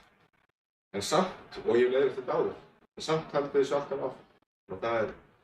Og það er mjög óvöndur vinnubrögð. Það var nú að vera að vísa í það. Ég hvet ykkur til þess að endurskoða þessi vinnubrögð. Ég held að það sé líka kannski bara komið tími til þess að við setjum bara öll gögn varðar í loftborna íþróttahús bara út á vefinn þannig að íbúar geti kynnt sér það. Þar talið skýrsluna frá Verkís frá 4. apríl upp á ensku sem var nú ekki inn í málakerfinu, sem er í andstöðu við lög, kom í ljós í sumar, fengum hann að senda utanfrá. Þannig að íbúar Hveragerðisbæjar geti kynnt sér þetta, kynnt sér gögnin. Af hverju það er ekki möguleiki að fara í loftbor íþróttahús. Og ég er búinn að fara yfir það hér áður og ég held að sé ekki þörf á að fara yfir það. En svona er staðan. Við erum hér að leggja til að við horfum til framtíðar, byggjum hér alvöru hús sem að allir bæjarfulltrúar fengu kynningu á í áfangaskiptingu og það er líka náttúrulega mjög ósanngjarnt hvernig Sjálfstæðisflokkurinn setur upp þessa bókun að tala yfir 2 milljarða en talar ekki í bókunni að það er auðvitað lokað pródúkt sem verður kannski eftir 10-15 ár. Það er auðvitað ósanngjarnt og ófaglegt að setja þetta þannig upp, talandi að þið voru að tala fagleg vinnubrögð áður. Þannig að mig langar að biðja fundarhlé og við stígum hérna aðeins til hliðar og svörum þessari bókun. Takk fyrir þetta, Njörður. Fundarhlé tökum við klukkan 18:28. Þá var við bókun að senda.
Já, við sitjum fund aftur klukkan 19:07 og orðið er laust.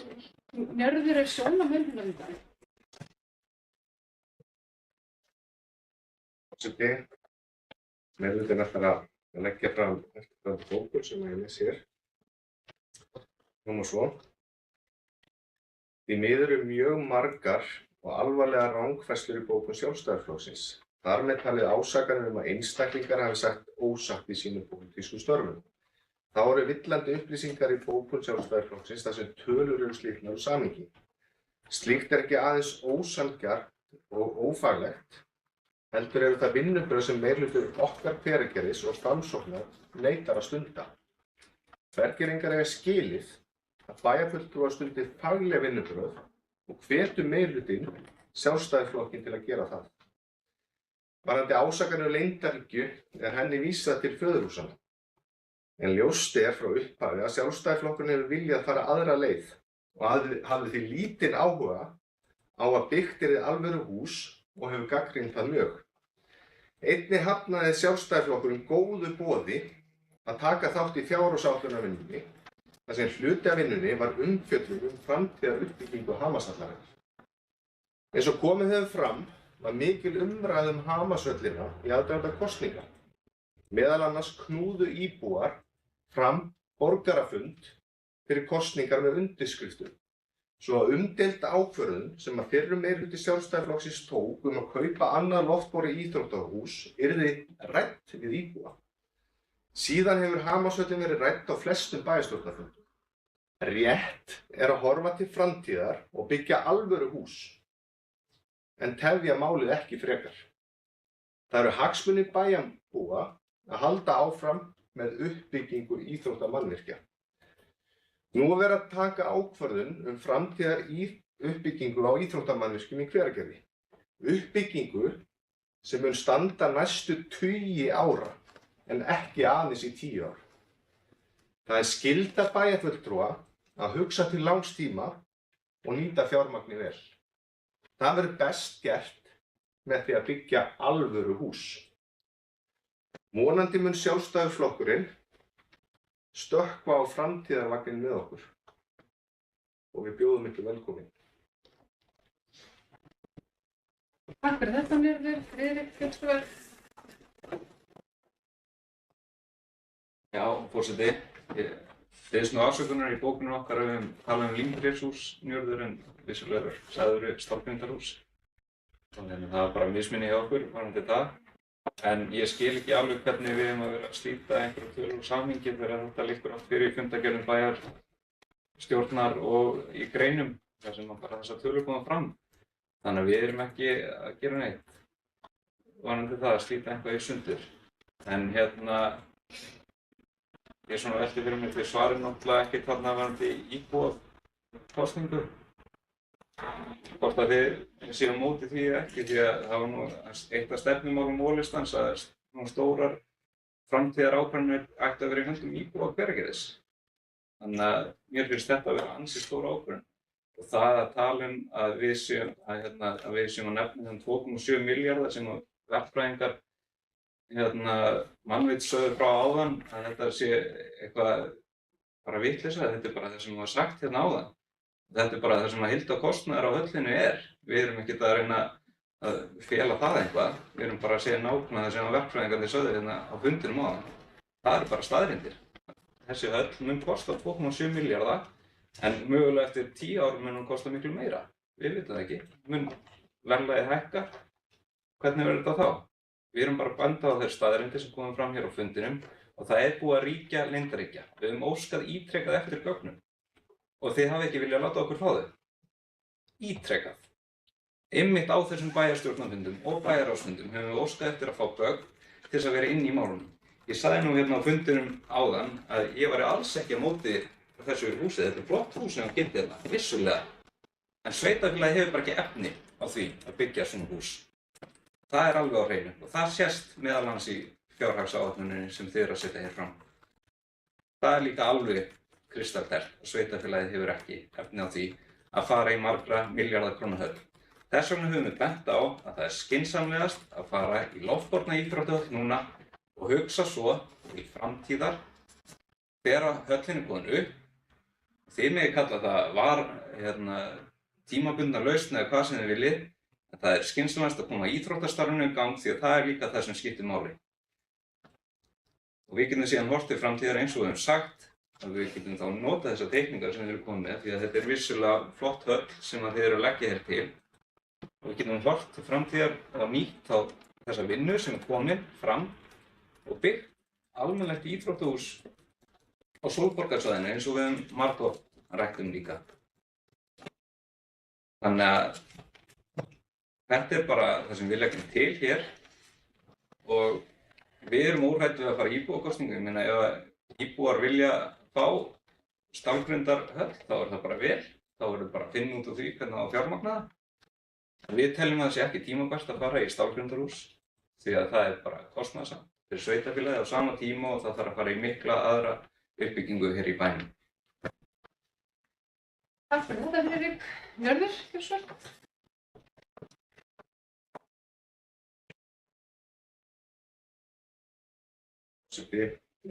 Ég raun að vera fór yfir þetta allt hérna áður við tókum bundar hér. Þessar villandi upplýsingar, þess að við setja þetta fram í ykkar bóku sem er mjög villandi að tala, auðvitað kostar að 2,7 milljarða að lokum, hvenær verður það, 10-15 ár eins og við erum að tala en það er ekkert nefnt það í bókunni, heldur við verið að reyna að slá ryki í augu bæjarbúa með því að setja bara þessa tölu fram án þess að skýra hana neitt. Það er ekki faglegt, talandi að þið séu að tala fagleg vinnubrögð. Og það væri ágætt ef þið getur breytt bókunni ykkar varðandi það að ég hafi sagt límtrésús, þá held ég að það sé bara mjög sjaldgæft. Hér er talað leyndarhyggju og það hefur verið óskað eftir að fá gögn. Meira að segja hefur bæjarfulltrúi Sjálfstæðisflokksins kært til úrskurðarnefndar upplýsingamál að fá gögn. En það er nú bara þannig. Það er ekki hægt að afhenda gögn sem liggja ekki fyrir í skjalasafni bæjarins. Ef gögn voru aldrei afhent til bæjarins og þú sett inn í skjalasafnið, þá liggja gögnin ekki fyrir. Og ef þið hafi kynnt ykkur úrskurði frá úrskurðarnefnd upplýsingamál, sem ég reynda að gera mjög reglulega í mínu starfi, þá hafa þær oft á mörgum svona úrskurðað að þeir geti ekki afgreitt máli vegna þess að gögn liggja ekki fyrir. Og þannig er það í þessu máli, þannig að það er engin leyndarhyggja. Það sem við erum að benda á þessari bókun. Þið vildu fara allt aðra leið. Þið höfðu engan áhuga á þessu húsi. En samt kvartið yfir samráðsleysi. Við vorum með hönnunarhóp. Ykkar fulltrúar bara mættu mjög illa í þá vinnu. Það sem var akkurat tækifæri til þess að hafa áhrif á þetta. Þannig að allt, þetta er orðið svo leiðileg umræða. Ég er búin að ræða þetta hérna svo oft og fara í hringi. Ég er alltaf að leiðrétta ykkur, þið komið alltaf með sömu vitleysun aftur. Það er alveg ótrúlegt.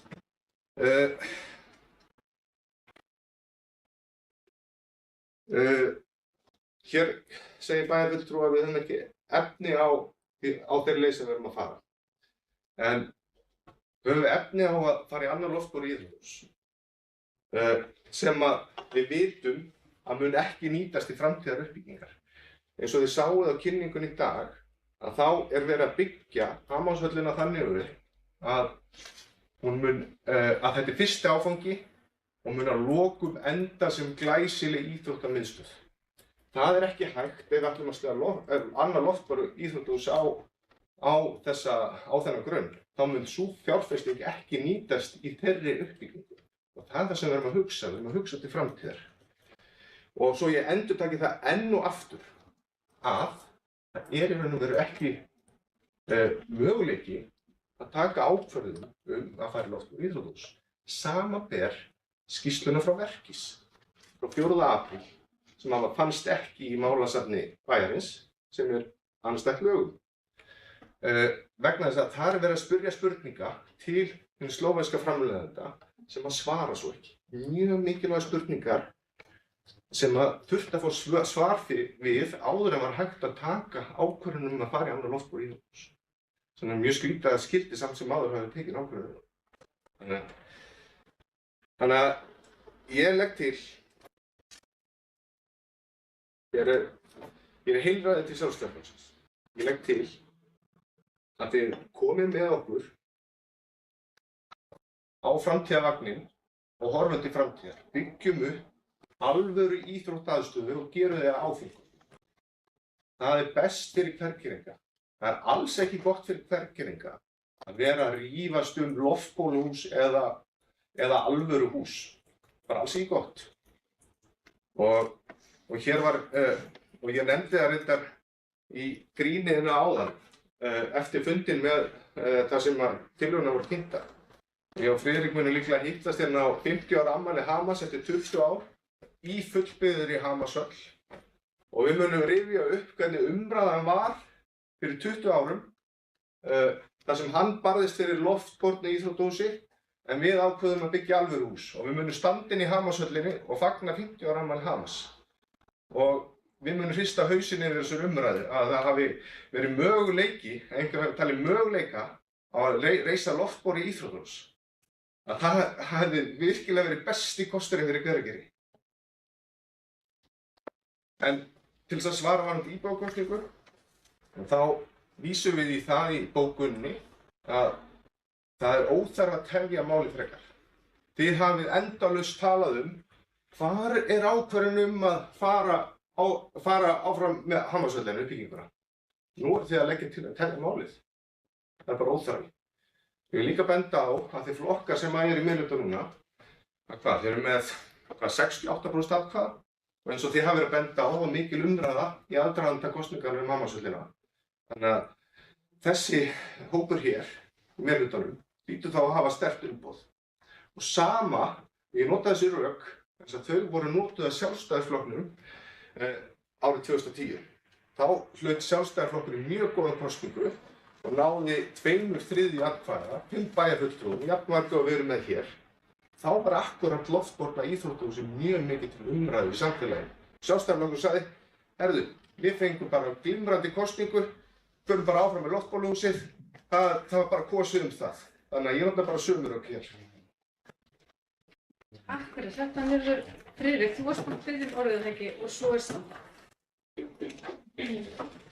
Já, forseti, ég held nú bara að ég skil ekki af hverju það vil ekki fara í íbúakosningu. Því að hér áðan einmitt á fundi með verkfræðingum Mannvits þá sögðu þeir nú bara sjálfur á nokkra vikur til að þá myndi ekki skipta máli. Hvaða máli skipti það þá? Við erum að taka hér ákvörðun risa framkvæmd.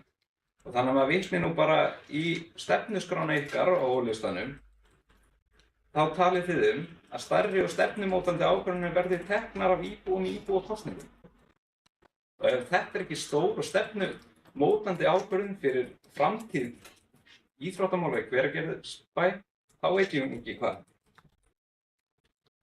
En það er nákvæmlega ekkert villandi við það hvernig við stillum upp þessu.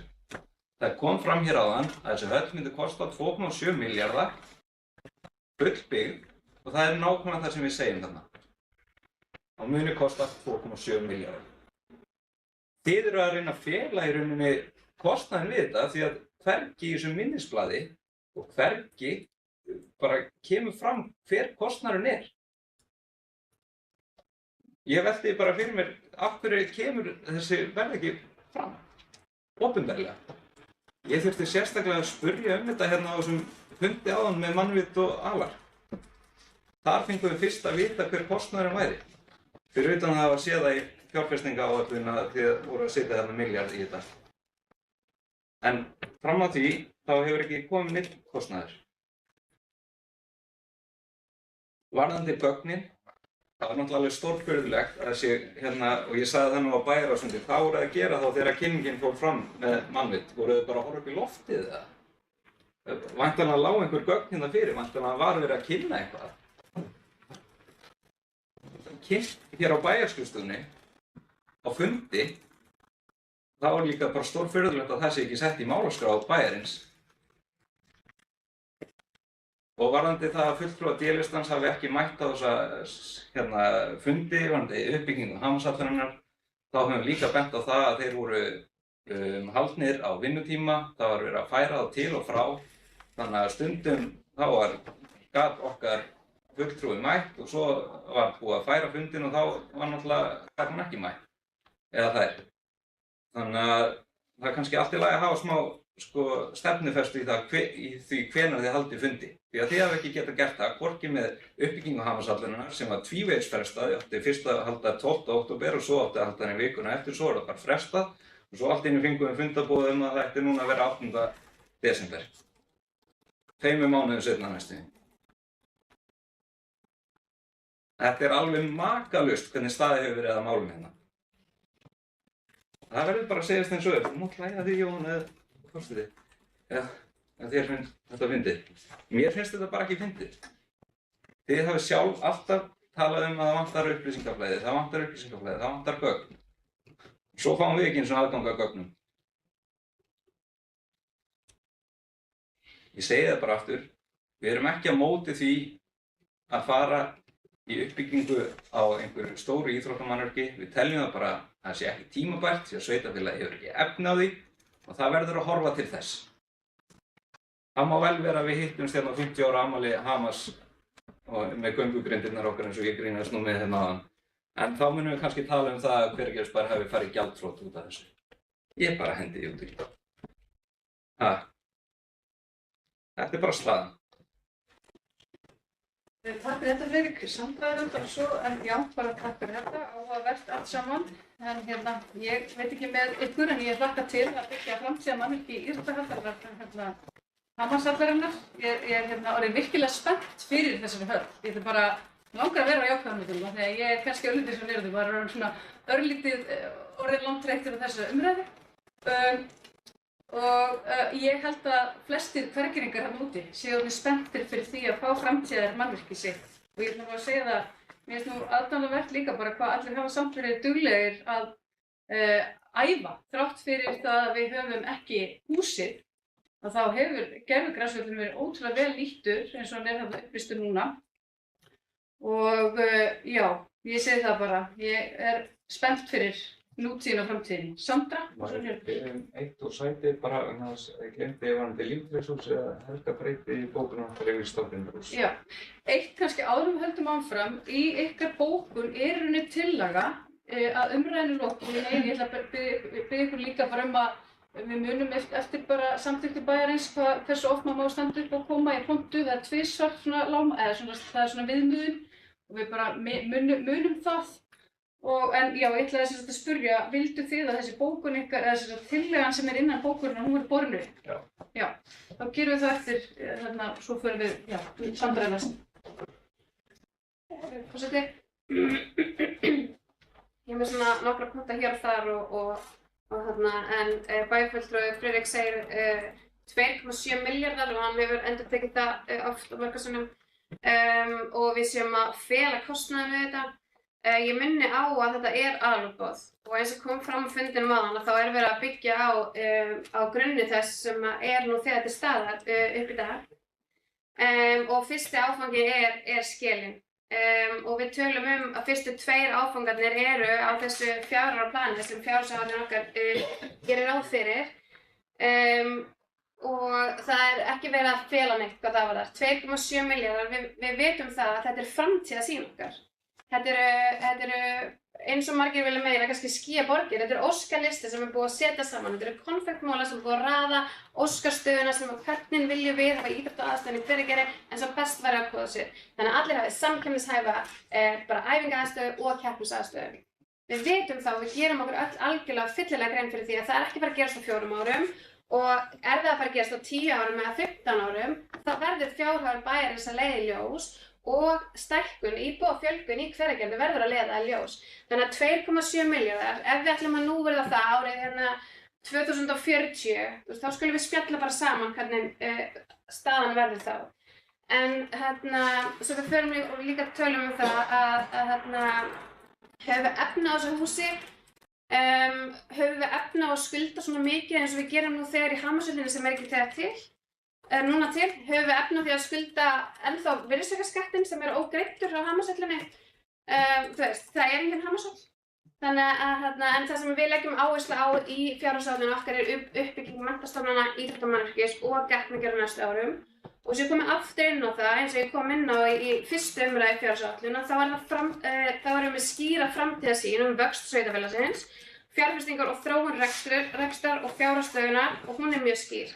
Og með þessari áætlun sem við erum að leggja fram, þá náum við að halda okkur innan gildandi reglna, skilyrða og mælikvarða hvað fjármál sveitarfélaga varðar og hafa þau viðmið verið höfð að leiðarljósi í gegnum alla fjárhagsvinnuna. Þannig að bæjarfulltrúi Friðrik hann talar gjaldþrot. Þannig að þetta eru viðmið sem við þurfum að fara, sem okkur sem sveitarfélagar eru setta reglur og við erum að fara eftir þeim. Vissulega er það dýr biti, vissulega, og ég er algjörlega sammála þér, en í þessari fjárhagsáætlun þá náum við að stilla þessu svona upp og við sjáum að þetta er möguleiki. Þannig að og þetta er áherslun sem við leggjum áherslu á þessu tímabili og þannig göngum við út frá þeim málum. Þannig að já, þetta er fyrsta áfangin sem ég kom inn á áðan og þetta verður í nokkrum áfangum. Heildartalan verður mögulega 2,7 milljarðar en enn og aftur, þú veist, við þurfum að gera ráð fyrir verðbólgu og nú verða þessa upphæð og 20 ár fram í tímann. Þannig að svo það sé bara alveg sagt. Takk. Takk fyrir þetta Sandra, Njörður og svo Sigmar.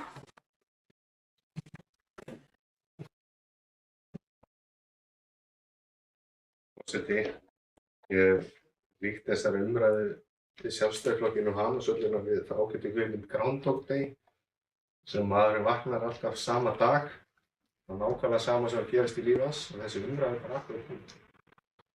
Þannig að sama gamla leiðréttið við Sjálfstæðisflokkinn þá neita þeir að skilja það.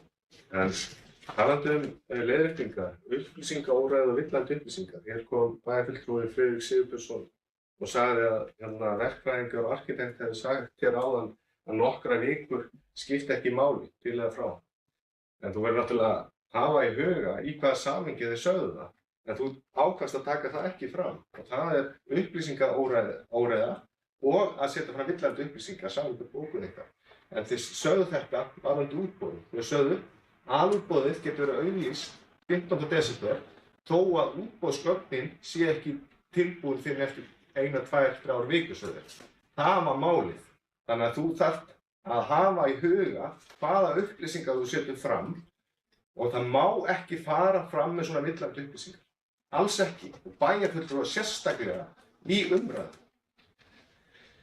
Og talandi leiðréttingar, þá óska ég líka eftir því að Sjálfstæðisflokkurinn bóki að hann hafi breytt þessari bókun sinni og leiðrétt hana eftir að ég leiðrétti það. Ég óska sérstaklega eftir því að Sjálfstæðisflokkurinn bóki það. Hann sé ekki bara leiðrétt í bókuninni, heldur að þið takið fram að þið hafi breytt þessu eftir leiðréttingu frá mér. Nú, svo ég endurtaki það enn og einu sinni, þá er ekki hægt að veita aðgang eða afhenda gögn sem hafa aldrei verið lögð fram. Þannig að þegar einhver kemur hér með kynningu, þá er hann með sína eigin kynningu. Það er ekki endilega gögn sveitarfélagsins. Það er bara þannig. Og endanleg niðurstaða, hún kemur að sjálfsögðu inn í skjalasafn bæjarins. Nú, ég reikna með að bæjarfulltrúar Sjálfstæðisflokksins séu ofsalega ánægðir núna að hafa fengið kynninguna sem að þeir hafa kvartað mjög mikið yfir að hafa ekki fengið. En það hefði kannski ekki verið mikill tilgangur með því að kynna einhverja tillögur eða vinnu eða hugmyndir á vinnslustigi. Og sérstaklega í ljósi þess að kynna einhverja upplýsingar eða hugmyndir sem að mun aldrei verða veruleika. Þess vegna var fundum auðvitað frest. Og það held ég að bæjarfulltrúar Sjálfstæðisflokksins vita auðvitað þó þau vilji setja þetta öðruvísi fram. Nú, ég er sammála því að það er svolítið makalaust hvernig staðið hefur verið að málum hér í bæjarstjórn. Og það byrjaði í raun og veru þegar var tekin ákvörðun loftborna á Vínarhúsi. Ég nenni ekki að fara aftur yfir það. Við vorum ágæta bókun það í sumar, þar sem við fórum yfir tímalínuna og hvernig það var. Og bæjarfulltrúi Friðrik Sigurbjörnsson hefur áhyggjur af gjaldþroti Hvergisbæjar. Og nú ætla ég að fara aðeins yfir í sagnfræðina. Hvergisbæjar hefur einu sinni verið mjög nálægt gjaldþroti. Mjög nálægt. Og það var eftir stjórnandi Sjálfstæðisflokksins. Það var eftir 1990. En svoleiðis nú ekki staðan í dag. Já, takk. Takk fyrir þetta og Sigmar. Forseti. Ég hef gaman af þessum kvikmyndareferensum hjá Nyrði og sjálfur hef ég mikinn áhuga á kvikmyndum og mér dettur frekar í hug kvikmyndin Wolf of Wall Street, ef þið hafið séð hana. Þegar hér finnst mér bara verið að spreða með peningar sem ekki til og fara með óábyrgum hætti með almannafé í þessari framkvæmd. Og ég þarf eiginlega að leiðrétta mig hér vegna þess að ég kom hér í pontu og sagði að ég hefði áhyggjur af því og studdist við gögn þó hann Njörður hafi skammað mig fyrir að gera það ekki. Að svona framkvæmd myndi kosta 1 til 2 milljarða, hún kostar 2 til 3. Þannig að ég þarf að leiðrétta það að minni hálfu. Og ég mótmæli því, eins og ég segi hér, að miðað við niðurstöður kosningabaráttunnar, niðurstöður kosninga hafði umboð til þess að byggja þetta hús. Það var hvergi talað í kosningabaráttunni og hér væri verið að byggja hús sem kostaði 2,7 milljarða. Aldrei minnst á það. Og eins og ég hef sagt hérna áður, Hveragerðingar hafa sagt mér það sjálfir að þeir kusu okkar Hveragerði meðal annars vegna þess að þeir áttu hús sem kostaði 260 milljónir. Það ekki verið að tala um það hús hér. Það eitthvað annað. Og það að koma betur og betur í ljós að það sem kom fram í skýrslunni frá Verkís varðandi úttekt á verði á stálgrindahúsum sem að þið gagnrýnduð mjög, það var bara allt saman rétt. Svo því sé allt til haga. Og eitt sem okkar til að benda á líka, ég búinn að kynna mér aðeins hvernig staðið að því að taka gafla á húsum og lengja þau. Af því að það það sem verið að gera hér. Það verið að byggja skel utan um húsið, síðan verið að fjarlæga gaflinn og lengja það 26 metra. Þetta hefur sumstað verið reynt, meðal annars í Vestmannaeyjum, var ekki gert. Þeir stefna að þessu á Selfossi, en ég hef það eftir mönnum sem að störfuð á þeirri framkvæmd að það kemur til að reynast mjög erfitt að framfylgja því. Þannig að ég á eftir að sjá þetta gerast, að þetta hús klárist. En ég vona það besta. Takk fyrir þetta Sigmar. Næsta mælgaskráð Sandra. Svo ætlum við bara að fara að segja, hvetja okkur öll svona aðeins til að stytta mál okkar og hérna, ég farin að punkta niður hversu oft fólk stígur pontu. Forseti, þetta mitt annað skiptið og síðast þessum leið. En bara svo það komi alveg skýrt fram og kannski skýrar, en 2,7 milljarðar að sjálfsögðu fyrir miklu stærra hús heldur en á núverandi grunni. Þannig að við erum að tala milljarð yfirbygging á þennan grunn sem nú þegar til staðar. Við erum að tala skel yfir það og innrétting fyrir keppnisaðstöðu, æfingaaðstöðu og yfirbyggt gervigras. Þessi 2,7 milljarðar, þar erum við að tala mjög stóra byggingu sem þjónusturými, mjög stóra. Þar erum við að tala stækkun á gervigrasinu sem, ég man nú ekki alveg, 22, bæði Sigmar sagði 26 hérna rétt áðan. Þannig að 2,7 milljarðar eru fyrir mun stærra mannvirki heldur en grunnurinn núna. Þannig að svo það sé alveg sagt. Bara milljarður endurreist höll samkvæmt meðaltalstölum, en auðvitað vonumst við eftir því að fá ódýrari lausnir og sambærilegum þeim sem meirihluti bæjarstjórnar hefur fengið kynningu á. Það var farið yfir þessa stækkun sem þú ert að vísa í bæjarfulltrúi Sigmar hérna á fundinum áðan, þar sem að Jakob var á þessu fundi og hann teiknaði höllina á Selfossi og þar fór hann alveg skýrt yfir það hvernig þetta gert, þar sem að nú ég ekki byggingafræðingur og ekki smiður þó að ég hafi nú byggt eitt hús, en lítið hús. En þá fór hann vel yfir þar útskýringar hvernig það gert, þar sem að burðarvirkið, grindin yfir ber húsið. Síðan það stækkað og síðan endanum miðjan tekin út til þess að stækka. Þannig að hann teiknaði húsið á Selfossi og fór vel yfir það með okkur áðan. Á þessum fundi satt líka Jón Friðrik, byggingafræðingurinn okkar hér hjá Hveragerðisbæ. Hann teiknaði húsið niður í Þorlákshöfn, stækkunina þar. Það hefur heppnast mjög vel. Hann teiknaði líka íþróttahúsið á Flúðum sem heppnaðist líka mjög vel. Þannig að við bara bindum vonum við það að við verðum heppin og við séum að vinna með góðum arkitektum og verktökum og verkfræðingum og öllu þessu fagfólki sem við erum að fá til að vinna fyrir okkur. En það er alveg, við sjáum það og þessir einstaklingar sem sitja hér og ráðleggja okkur og eru að vinna fyrir okkur hafa reynslu í þessu og það hefur heppnast mjög vel. Þannig að 2,7 milljarðar er framtíðarsýnin okkar til lengri tíma litið, mun stærra mannvirki með yfirbyggðum gervigras, stærri, við erum með keppnisaðstöðu, við erum með æfingaaðstöðu, við erum með þjónusturými, með sal til útleigu, við erum með skrifstofur, við erum að tala þannig að 2,7 milljarðar fyrir það. En vissulega höfum við ekki verið að tala þessar upphæðir eins og bæjarfulltrúi Friðrik kom inn á og gagnrýndi okkur fyrir, er að ræða alútboð.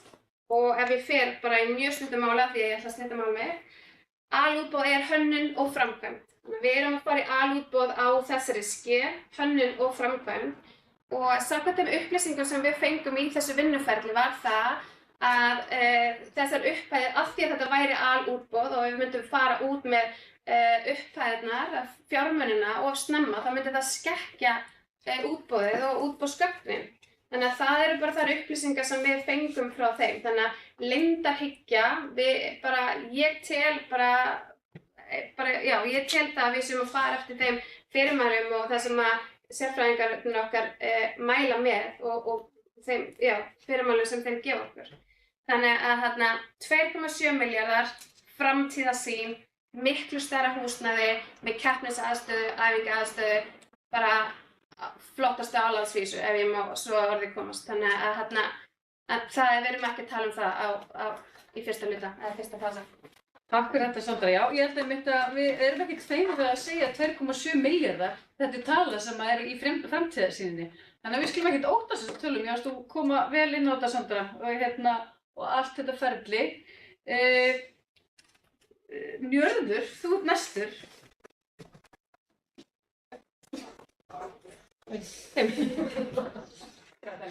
Já, forseti, afsakið. Við erum náttúrulega lengi að funda ótrúlega mikið þess að ég veit að Halldór er að bíða eftir að komast á körfuboltaleik til þess að horfa á son sem keppa.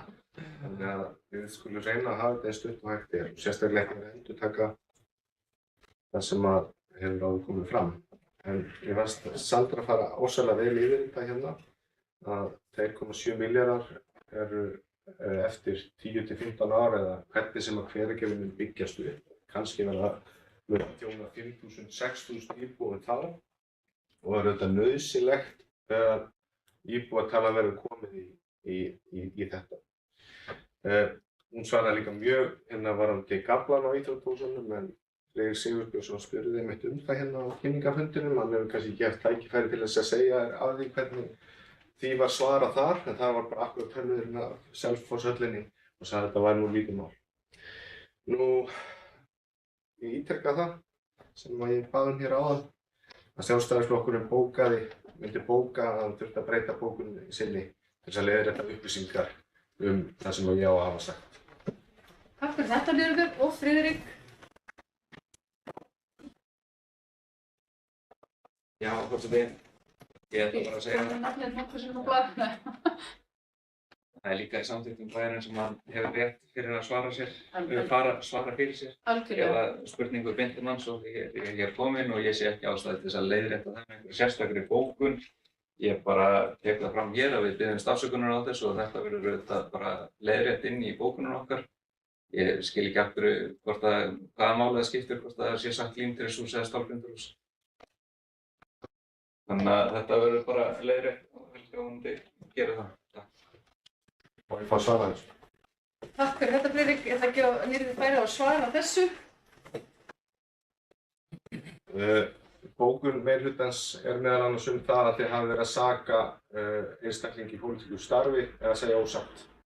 Og þá er eðlilegt að þið bókið að þið hafi þurft að leiðrétta ykkar bókun eftir að þið könnuðu máli betur, sem það hefur greinilega ekki gert.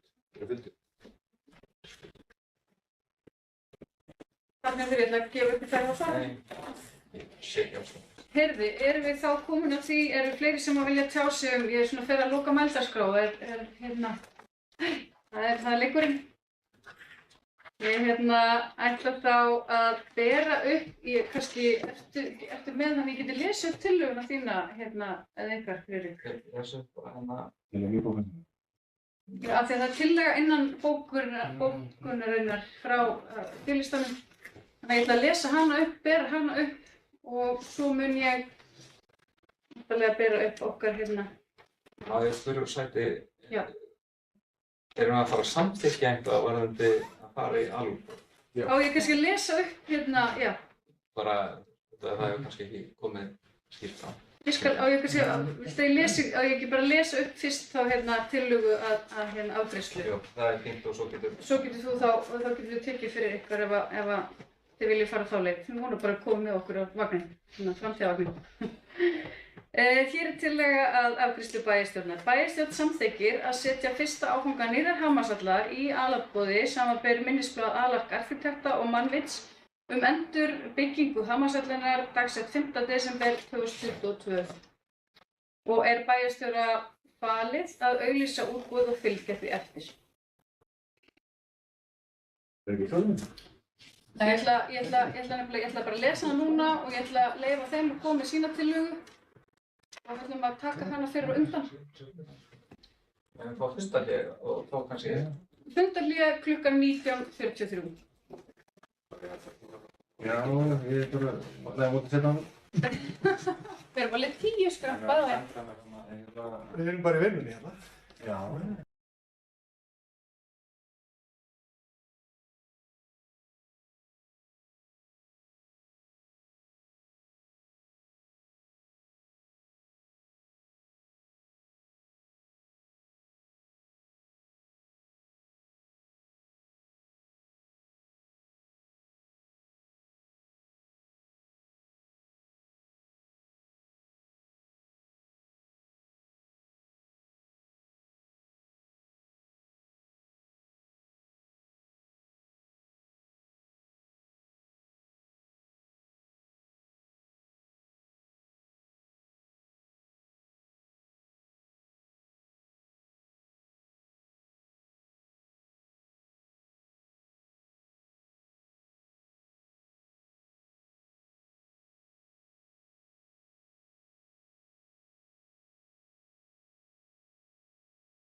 Við hefum aftur útsendingu og hefum fund klukkan 19:47.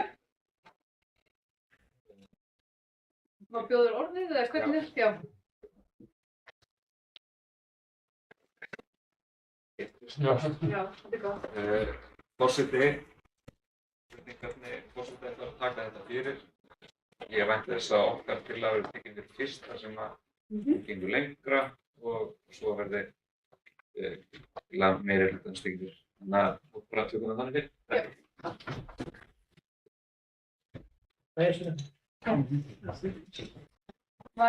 Ert þú með tillöguna, Helga? Ég spók hvað ég get lesið hana, kannski bara tillöguna þinni það.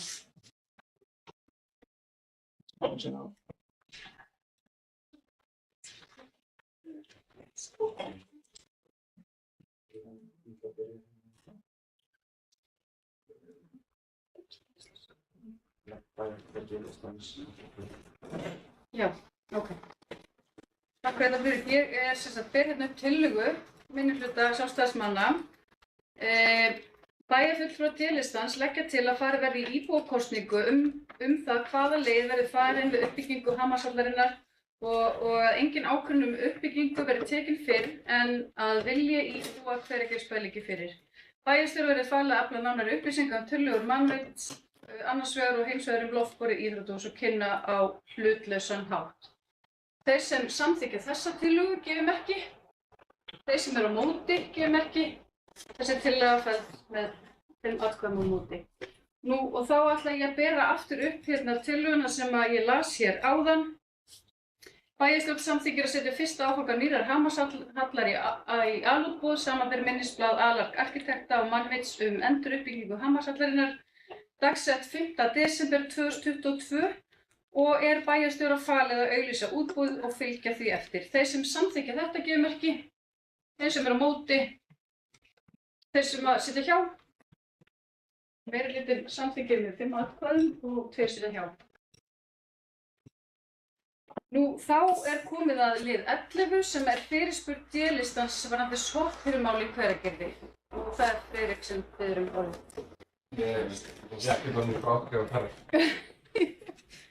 Forseti, það gott að geta haft húmor fyrir að það sé tekist á fundum. En nauðsynlegt.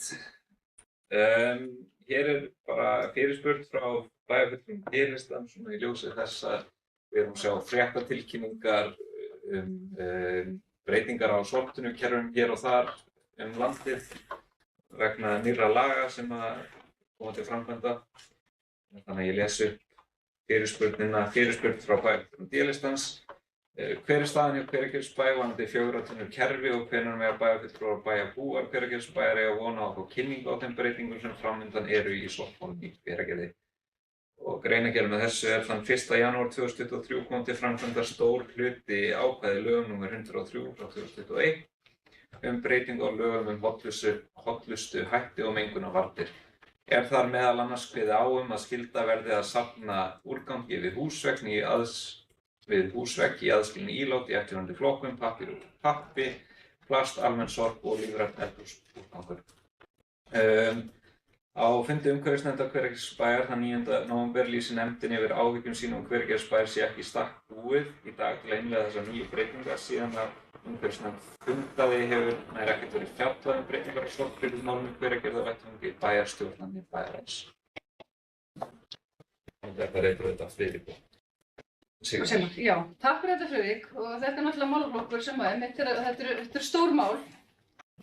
Og staðan hjá Hveragerðisbæ á innleiðingu nýs flokkunarkerfis eða 4 tunnu kerfinu á nýja ári góð. Skoðaðar hafa verið mismunandi útfærslur og unnið hefur verið að undirbúningi innleiðingarinnar og þeim breytingum sem ætlað að taka gildi 1. janúar 2023. En sveitarfélögum hefur jafnframt verið gefið svigrúm fram eftir árinu til þess að innleiða þessar breytingar að fullu.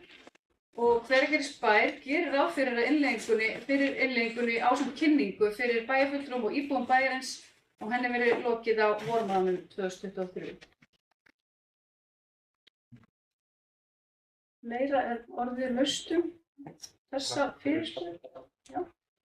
Nú þá er það liður 12 sem er fyrirspurn frá D-listanum ráðningu menningar og frístundafulltrúa. Sigmund, gjörðu svo vel. Já, forseti. Við erum með fyrirspurn sem að hljómar svona. Hvenær má ég vona því að auglýst og gengið verði frá ráðningu nýs menningar og frístundafulltrúa hjá Hveragerðisbæ og hvers vegna var ekki auglýst strax eftir nýjum menningar og frístundafulltrúa? Greinargerðin hljómar svona: á næstu vikum mun menningar og frístundafulltrúi Hveragerðisbæjar láta af störfum enda hefur hún ráðið sig til starfa annars staðar. Ljóst er að það tekur tíma að auglýsa eftir og ráða nýjan starfsmann. Bæjarfulltrúar D-listans telja að það hefur verið heppilegt að nýr menningar og frístundafulltrúi hefði hafið störf hjá Hveragerðisbæ áður en núverandi fulltrúi hætti störfum, þannig að núverandi fulltrúi geti miðlað áfram þekkingu sinni úr reynslu til nýs fulltrúa. Og undir þetta rita Friðrik og Sigmar og við erum jafnframt með bókun. Það er eftir kannski bara. Leða svara svo fyrst það. Takk fyrir þetta Sigmar. Dagný.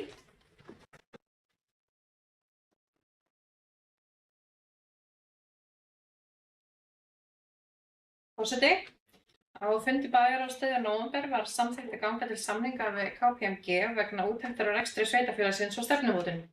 Undir þá úttekt fellur skipbraut bæjarins. Í ljósi þess að umrædd staða er á næstu misserum laus, gefst tækifæri til að ígrunda framtíðarskipulag hennar. Takk fyrir. Takk fyrir þetta, Dagný. Friðrik.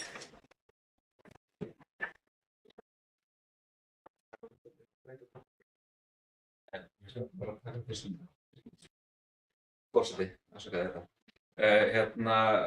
Okkur þykir nú svolítið undarlegt að sé alltaf verið að fela sig á bakvið skýrslu úttekt KPMG varðandi sveitarfélagið. Það mun þá væntanlega leggjast, mál hennar Jóhannu munu leggjast væntanlega þungt á þá einhverja starfsmenn bæjarins ef að það bíða með að ráða inn starfsmann og þó að hún sé nú bara í næsta sveitarfélagi þá hefði nú auðvitað verið heppilegast að ganga frá ráðningu þó að þessi skýrsla sé í gangi, eða úttekt sé í gangi. Þannig að er svona undrunarstaða. En já, ég reikna nú með, eða því að við vantanlega reikna með að við myndum með þetta. Já, byrju það. Takk fyrir þetta, Friðrik. Ég er alveg núna að skrá í samviskusamlega hérna við hverjir eru að biðja orðið. Dagný, gjörðu svo vel. Forseti, já, það er nú ekki langt að bíða eftir niðurstöðum þessari úttektar og við erum ekki að skýla okkur á baka neitt. Það er bara einfaldlega að vinna í gangi núna við að mappa upp hvernig við ætlum að haga þessu skipbreyti til framtíðar. Og það er enginn að fara að ráða sig hér í stöðu í mánuð eða 2, sko. Það er bara, ég held að það sé ekki alveg inn í myndinni. Þannig að, já. Við ekki bæðistur fyrir sín alveg í það hérna. Takk fyrir þetta, Dagný. Geir. Forseti, ég gleði mig að heyra að bæjarfulltrúar hafi áhyggjur af auknu álagi á starfsfólk bæjarins, en ykkur til upplýsingar að þá höfum við sest yfir þetta, ég og Jóhanna Hjartardóttir og auðvitað er það bara þannig að við þurfum að gera þá ráðstafanir varðandi þau verkefni sem hún hefur haldið utan um. Jóhann hefur unnið frábært starf hérna og það verður auðvitað missir af henni. Við höfum eins og að farið yfir þetta mjög vel, ég og Jóhanna, og erum akkúrat að deila þeim verkefnum sem að munu í eitthvað tímabundið falla þá aðra. Og sú vinna var bara síðast, fórum bara enn og aftur yfir það í dag og bara gert mjög vel og það er komin svona vísir af því hvernig það verður gert. Og ég er sannfærður að það fólk sem mun taka við þeim störfum, mun bara leysa það mjög vel að hendi. En það er vissulega tímabundna lausn að ræða. Vinna hjá KPMG er í fullum gangi og held ég er það fyrir þetta sem drög, fyrstu drög þegar hugmyndum hvað verður og nú þurfum við bara fljótlega að fara að setjast yfir það og átta okkur á hvernig skynsamlegast að gera þetta en hvað þetta starf nákvæmlega snertir að þá bara ekki niðurstaða komin hvernig best er að gera það og ég legg til að við þetta vöndum okkur og það skiptir máli, þetta er mikilvæg staða Það er bara mikilvægt að við gerum þetta vel og sjáum hvernig þetta er best unnið. Takk fyrir þetta, Geir. Friðrik. Já, forseti, ég vil að segja það að það sé eins og það sé verið að félagsa bak við KPMG-skýrsluna því að það kom náttúrulega fram og hún mun taka 34 mánuði, þannig að þess vegna fer maður svona að velta þessu fyrir sér. Það er svona að útteknin mun taka 34 mánuði og það mun þá vera í febrúar, mars eða eitthvað miðað við janúar, febrúar. Takk fyrir svörin. Þetta er bara svona spurningar sem að brenna þetta á manni. En við erum með síðan aðra bókun hérna og hún hljóðar svo að bæjarfulltrúar D-listans vilja nota tækifærið og þakka Jóhönnu Margréti Hjartardóttur fyrir óeigingjarnt störf í þágu Hveragerðisbæjar síðustu ár. Jóhanna hefur staðið sína vakt vel og mikið hrós skilið fyrir sín störf og vilja bæjarfulltrúar D-listans jafnframt óska henni velfarnaðar í sínum störfum á nýjum vettvangi. Þetta undirrita Friðrik og Sigurbjörn. Nei, Friðrik og Sigmar. Já, pabbi. Já. Ég hef þetta bara til þess að bæta við að þá var ég þetta formaður mýmnefndar í nokkur ár og vann mikið með Jóhannu. Og náttúrulega bara enn miklu fyrir en það. Þannig að já, aftur bara óskum henni velfarnaðar. Takk fyrir þetta, Friðrik.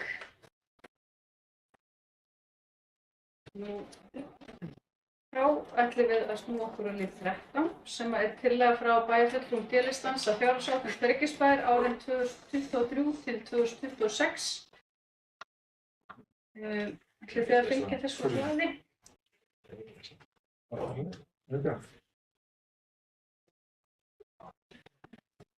Sigmar, hann hefur beðið orðið, sýnist mér.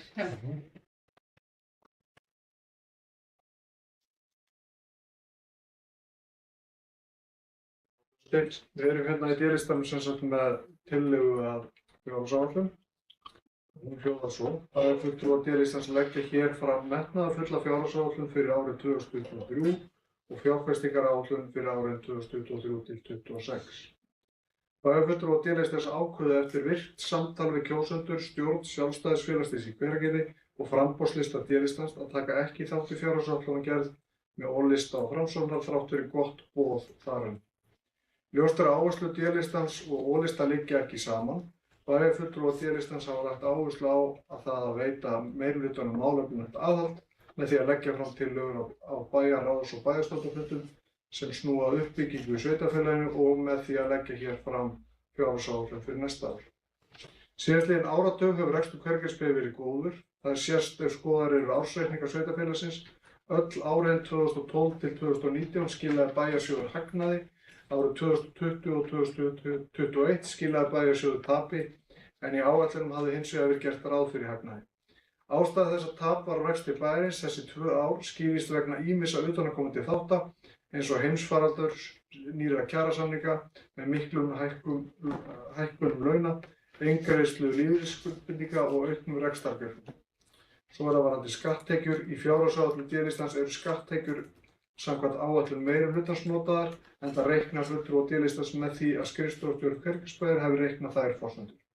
Fulltrúar D-listans breyttu þó tekjum sem eru áætlaðar voru að kæmu inn af fasteignaskatti en í stað þess að gera ráð fyrir 16% hækkun að tekjum af fasteignaskatti líkt og fulltrúar meirihlutans gera ráð fyrir áætla fulltrúar D-listans að tekjur af fasteignaskatti hækki 5%. Varðandi félagsfræðslu og uppeldismál þá er í áætlun D-listans gert ráð fyrir að stofnað verði skóla- og velferðarþjónusta Hveragerðisbæjar þannig að hægt verði að veita þjónustu þessum hóp einstaklinga í sveitarfélaginu enn betur en verið hefur. Ljóst er að það muni kosta töluverðar upphæðir. Áfram er gert ráð fyrir að stutt verði við öflugt starf Bungubrekku. Leikskólar bæjarins fá auki fjármagn til þess að ráða inn starfsmenn þannig að hægt verði að fullmanna allar deildir leikskólana og geta þannig fullnýtt allar deildir leikskólana með tilliti til leikskólaplássa til að koma til móts við biðlista. Ekki er gert ráð fyrir niðurskurði til grunnskólans í Hveragerði, heldur er gert ráð fyrir eðlilegum launahækkunum og áframhaldi framlögum til viðhalds. Í menningar, íþrótt og atvinnumálum þá var áfram gert ráð fyrir að styðja við félagasamtök í Hveragerði en ekki að skerða rekstrarframlög til félaga líkt og meirihlutinn gerir ráð fyrir í sinni áætlun. Líkt og sést í fjárfestingaráætluninni er gert ráð fyrir að loftborin Hamarshöfn verði reist og hægt verði að hefja starfsemi í henni næsta haust. Þá er gert ráð fyrir að upplýsingamiðstöð Suðurlands og bókasafn Hveragerðis verði sameinað í upplýsingamiðstöð og bókasafn Hveragerðisbæjar, þar sem opnað verði á milli þessara tveggja stofnana í verslunarmiðstöðinni Sunnmörk. Þannig er hægt að ná fram hagræðingu í rekstri en á sama tíma auka þjónustu við bæjarbúa með meðal annars betri opnunartíma. Svo er varðandi skipulagsmannvirki og umhverfismál. Gert er ráð fyrir að áfram verði haldið á sömu braut í umhverfismálum líkt og hefur verið síðustu ár, með það að leiðarljósi að bærinn verði áfram fallegur og snyrtilegur í útliti. Áfram er gert ráð fyrir kostnaði við skipulagningu nýrra svæða og gerðar nýs aðalskipulags í Hveragerði. Varðandi bæjarstjórn og aðra liði, einungis er gert ráð fyrir að laun bæjarstjórnar hækki 6,5% en ekki rúmlega 35% líkt og í áætlun meirihlutans, og í ljósi áætlana fjölda ferðamanna sem hafa að sækja Ísland heim á næsta ári er gert ráð fyrir enn meiri tekjum af bílastæðagjöldum heldur en það sem er að vera þessu ári. Reglulegu viðhaldi verði áfram á húsnæðinu í eigu bæjarins. Svo var fjárfestingaráætlun frá árunum 2023-2026.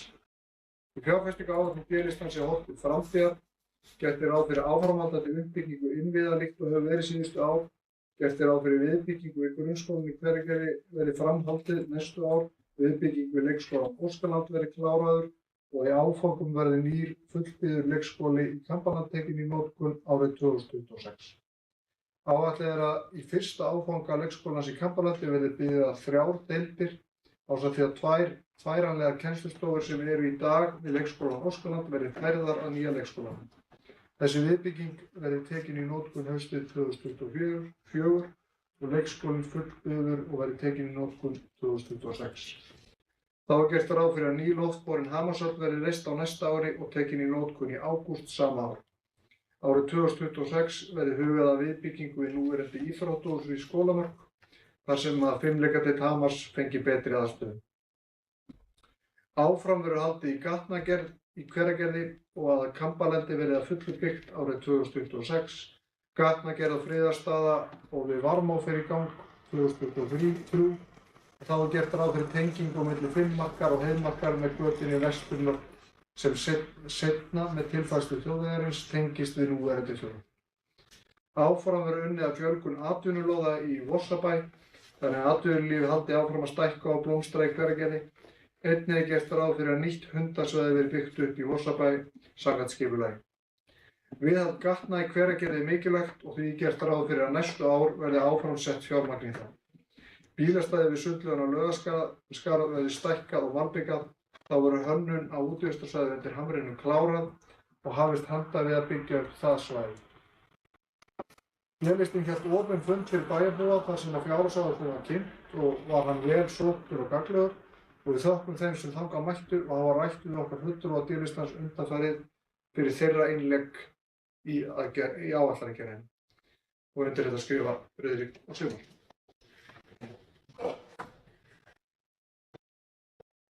Takk fyrir þetta, Sigmar. Nú orðið laust þessu. Jú, að við ætlum að bóka eitthvað á þetta hugulegt. Það er ekki eftir að við þurfum að fræðast eitthvað. Jú, við ætlum kannski bara að bera þetta fyrir fundinn. Eru fleiri sem vilja tjá sig þetta mál? Þá bara er þessi tillaga D-listans fjárhagsáætlun Hveragerðisbæjar árin 2023 til 2026 lögð fyrir fundinn. Þeir sem samþykkja hana, gefið merki. Þeir sem eru á móti, gefið merki. Hún er felld með 5 atkvæðum meirihluta og með Dagný, gjörðu svo vel. Meirihluti okkar Hveragerðis og Framsóknar er hér með bókun. Meirihlutinn fellir tillögu að fjárhagsáætlun minnihluta Sjálfstæðisflokksins. Fjárhagsáætlun er of seint fram komin og forsendur í henni ekki nægilega vel ígrundaðar. Heillavænlegra er að minnihlutinn taki þátt í fjárhagsáætlunarvinnu með meirihlutanum og hafi áhrif þar. Takk fyrir. Takk fyrir þetta, Dagný. Nú þá komið að lið 14 sem er gjaldskrá Hveragerðisbæjar 2023. Hér eru lagðar fram gjaldskrár fyrir fasteignaskatt, leikskólagjöld, frístund, skólamötuneyti, matarbakka og sundlaug fyrir árið 2023. Orðið laust. Sigmar?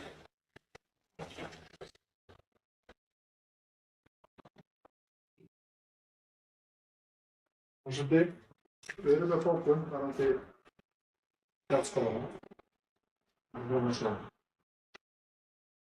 Á fyrsta bæjarstjórnarfundi yfirstandandi kjörtímabils var rætt að lækka álagningarhlutfall fasteignaskatts til þess að koma til móts við íbúa bæjarins vegna mikillar hækkunar á fasteignamati og voru allir bæjarfulltrúar sammála það. Það er mat bæjarfulltrúa D-listans að ekki sé gengið nógu langt í að lækka álagningarprósentu eða aðra liði og þrátt fyrir að vissulega sé álagningarhlutfall lækkað felur þessi lækkun í sér skattahækkun fyrir íbúa Hveragerðisbæjar langt umfram eðlilegar verðlagshækkanir. Í seinni umræðu virðist meirihlutinn vera að gera tilraun til þess að bregðast við fyrri umræðu með því að lækka hlutfallið á hólasagjaldsinu og álagningarprósentuna örlítið meira en að mati fulltrúa D-listans eftir okkar útreikninga þá gera þessar breytingar lítið sem ekkert fyrir fasteignaeigendur í Hveragerði. Staðreynd er sú á næsta ári koma Hveragerðingar til með að finna fyrir verulegri hækkun á fasteignaskatti mánaðarlega en til að fela mánaðarlega hækkunar verður bætt við einum gjalddaga þar sem þeim verður fjölgað úr 10 í 11. Bæjarfulltrúum D-listans þykir bagalegt að meirihlutinn fari þá leið að kafa dýpra í vasa Hveragerðinga til þess að auka tekjur bæjarins og teljum að betra hefði verið að gæta hófsemi í þessum hækkunum og láta þær fylgja eðlilegum verðlagshækkunum líkt og fyrri meirihluti reyndi ávallt að gera. Undir þetta skrifa Eiríkur Sundri. Takk fyrir þetta Sigmar. Njörður, gjörðu svo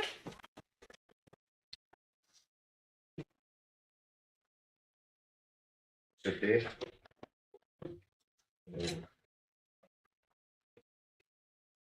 Hérna erum við að tala að sé fyrir að fela eitthvað og að allt sé upp á borðunum í þessu. Það kemur skýrt fram að sé verið að fjölga gjalddögum í greinargerð og bókun frá síðasta fundi. En ég vil bara hvetja Sjálfstæðisflokkinn enn og aftur í að láta af svona umræðu sem eru auðvitað ekki sanngjörn eða rétt og kannski bara fjalla faglegu málin og reyna að vinna að hag íbúa. Þetta er ekkert verið að fela og þið vitið það alveg vel.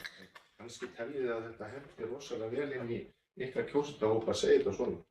Ég reikna með að það sé hagsmunamat ykkar. Við þurfum auðvitað, og það er auðvitað sko bara mismunandi áherslur. Þið viljið samkvæmt tillögunni áðan þá svona vilji hjá Sjálfstæðisflokknum greinilega að hækka fasteignaskattinn minna heldur en verðlag, þannig að Hveragerðisbær er í raun og veru að fá þá minna inn heldur en verðbólgan er. En það er bara stefna, það er bara fínt.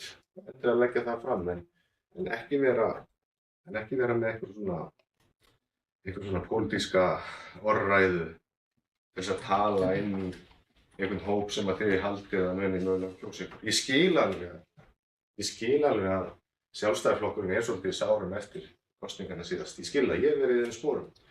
2010, þegar Sjálfstæðisflokkurinn vann hérna mikinn kosningasigur og ég og Jóhanna vorum í öðru og þriðja sæti á A-listanum svo kallað sem þá var til.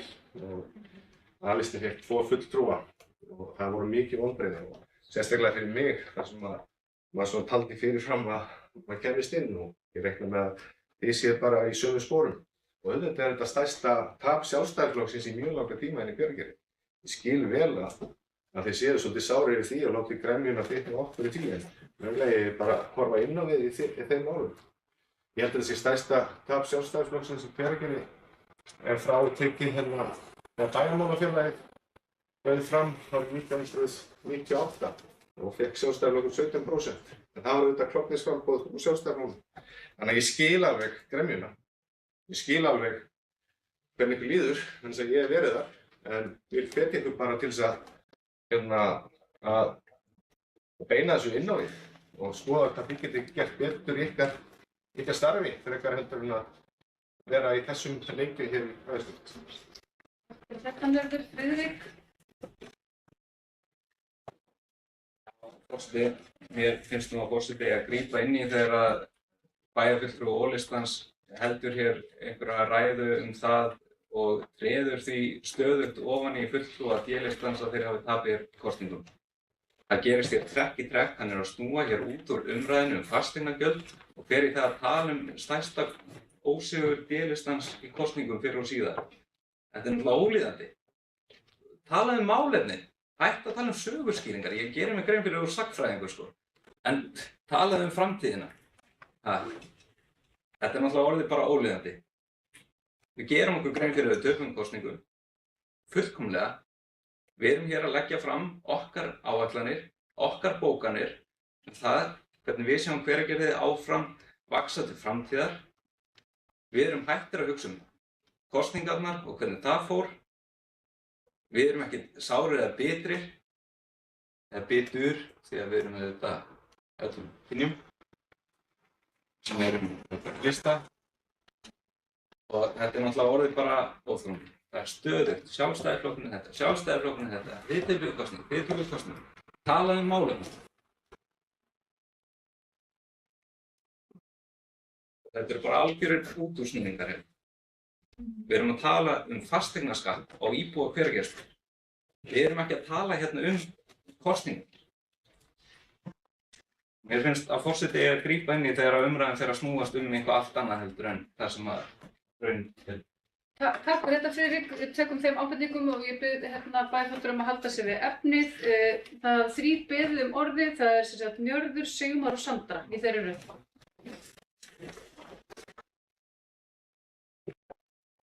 Já, forseti, ég skal gjarna ræða málefni. En ástæðan fyrir því ég nefndi þetta hér er bara þessi orðræða sem var hér fram í öllum málefni Sjálfstæðisflokksins. Það er að tala leyndarhyggju, það sé að dela upplýsingar. Það er í raun og veru það ekki þannig. Það var þarna, ég var nú bara hérna fabulega það. Kannski er menn ekki ennþá búin að jafna sig á kosningaúrslitum. Og ég var að segja í skillátt þegar ég verið í þeim sporum.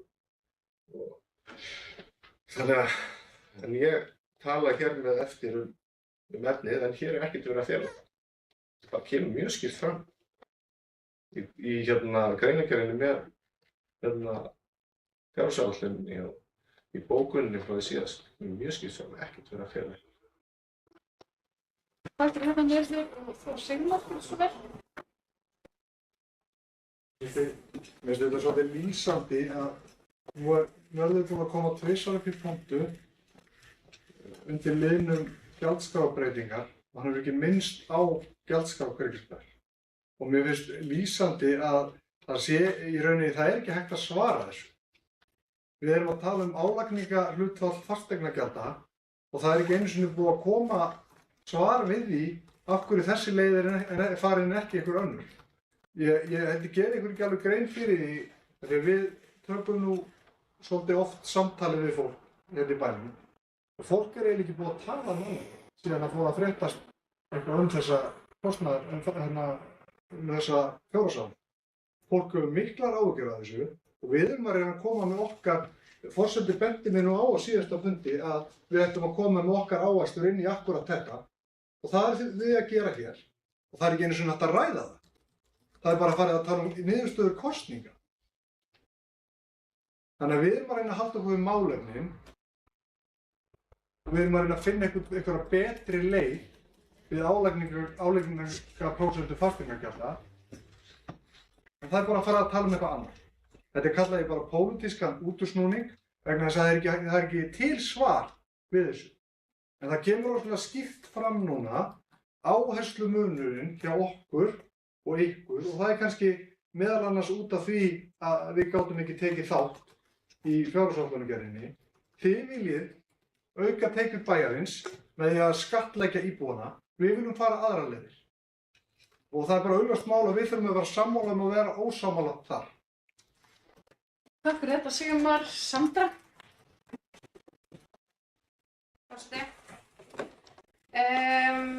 við varum að ræða hérna umræðan það hvað áhrif hefur þetta á íbúðarhúsnæði í Hveragerði og eins og talaði í fyrri umræðinu þá hækkaði meðaltal fasteignamats í Hveragerði 32% um það bil. En miðað í fyrri umræðinu þá nam það einungis 5% umfram verðlag.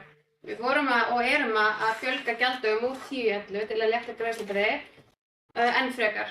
En eftir breytingarnar og þá eins og sjá má í tekjuforsendunum þá erum við að lækka fasteignaskattinn á húsnæði A-flokki úr 0,415% í 0,33% en í fyrri umræðu var lagt upp með 0,34%. Einnig erum við að lækka holræsagjald eins og hefur komið fram úr 0,155% í 0,145%. Á móti kemur, já eins og segi, og miðað við þetta þá þetta 3% umfram verðlag. 3% ef við tökum sorphirðuna með, annars erum við að tala 2% umfram verðlag sem þetta hækkun.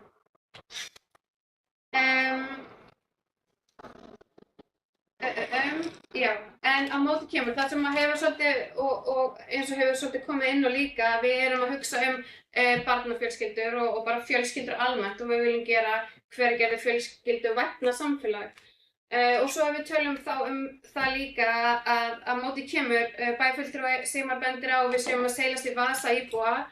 Allar tekjur sem sveitarfélög fá inn í kassan koma frá íbúum.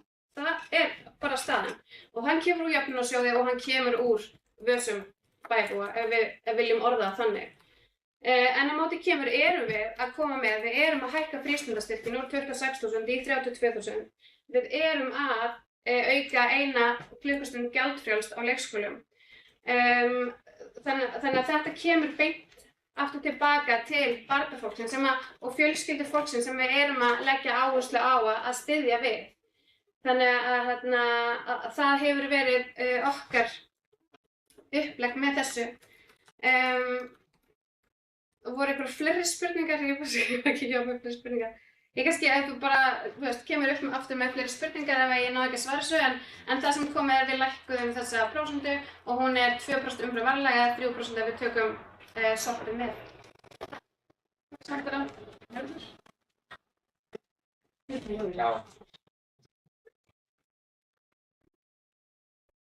Já, forseti, aðeins til þess að bregðast við orðum Sigmars hér áðan og þá var ég auðvitað að bregðast við þeirri orðræðu sem kom fram í bóku Sjálfstæðisflokksins.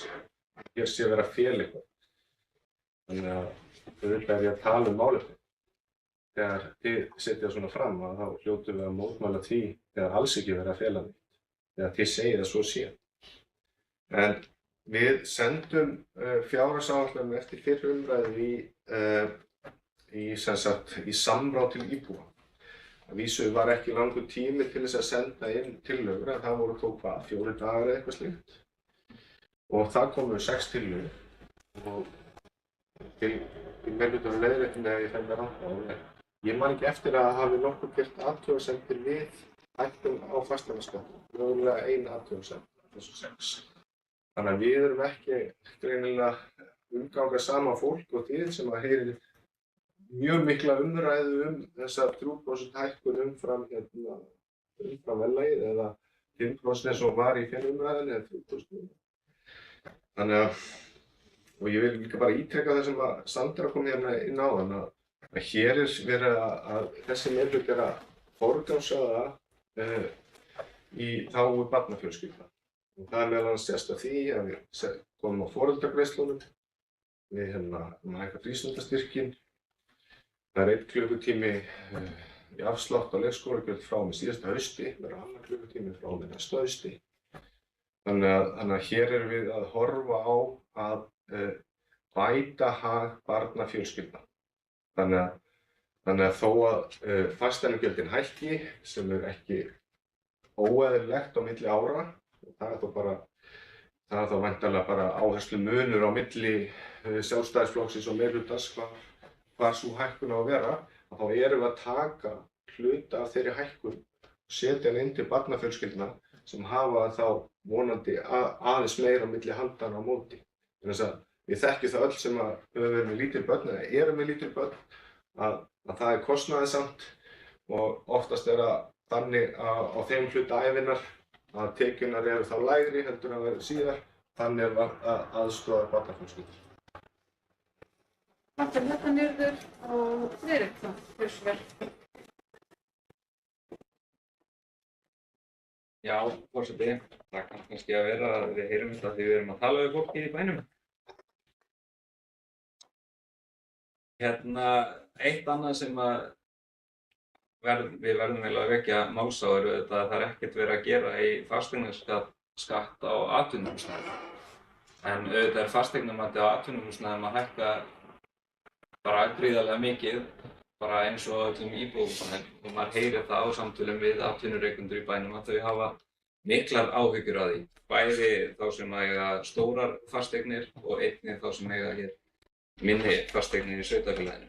Þannig að þessi fasteignaskattur, eða maður verður bara að horfa á þetta sem hækkun, því að hún er það, þetta mun eflaust leiða út í verðlagið hækkanir á vörum og þjónustu og svo veit maður ekki hvað verður. Þannig að mér langar bara að vekja máls á þessu að þarna í gjaldskránni er náttúrulega ekki verið að leggja til neina breytingar á þeirra álagningarhlutfalli, en fasteignamatið er að hækka mjög mikið á atvinnuhúsnæði og ég hef heyrt það bara í gærkvöldi þegar maður labbaði á milli fyrirtækja hér í Hveragerði að fólk hafði miklar áhyggjur af þessu, atvinnurekendur sem maður ræddi við.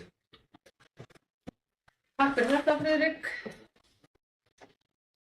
Nú ætli okkur sé ekki bara óhætt að fara að bera þennan lið undir fundinn. Þeir sem að samþykkja gjaldskrá Hveragerðisbæjar fyrir árið 2023 gefa merki. Þeir sem eru á móti gefa merki. Þeir sem setja hjá gefa merki. Meirihlutinn samþykkir gjaldskránar, minnihlutinn setja hjá. Þá er liður 15 sem eru gjaldskrá sorphirðu og sorpurðunar 2023 síðari umræða. Orðið er laust þennan lið. Nú það kveður sér ekki ljós, þannig að ég ber hann upp til samþykktar. Þeir sem samþykkja gjaldskrá sorphirðu og sorpurðunar gefa merki, hún er samþykkt samhljóða. Þá er það liður 16, gjaldskrá hundahalds 2023 síðari umræða. Orðið er laust þennan lið. Það biður enginn orðið undir þessum lið og ber ég því gjaldskrá hundahalds til samþykktar og hún er samþykkt samhljóða. Þá er það liður 17, gjaldskrá kattahalds 2023 síðari umræða. Orðið er laust þennan lið. Það kveður sér enginn ljós. Þeir sem samþykkja gjaldskrá kattahalds gefa merki. Samþykkt samhljóða. 18. liður gjaldskrá vatnsgjalds 2023 síðari umræða. Orðið er laust þennan lið. Það biður enginn orðið og því ber ég þetta til samþykktar.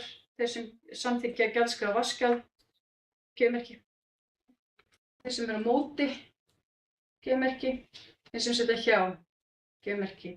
Meirihlutinn samþykkir gjaldskrána en minnihlutinn situr hjá. Það var 19. mál, það er fjárhagsáætlun Hveragerðisbæjar 2023 til 2026 síðari umræða og það er Sandra sem þessu hérna hlaði.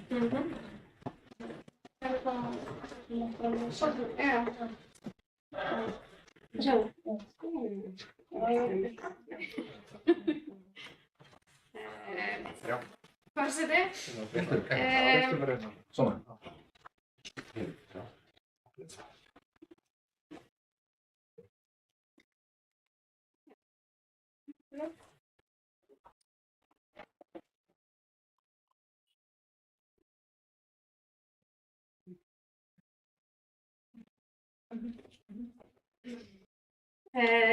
Forseti bæjarfulltrúar. Með breytingar sem gerðar reglugerð nr.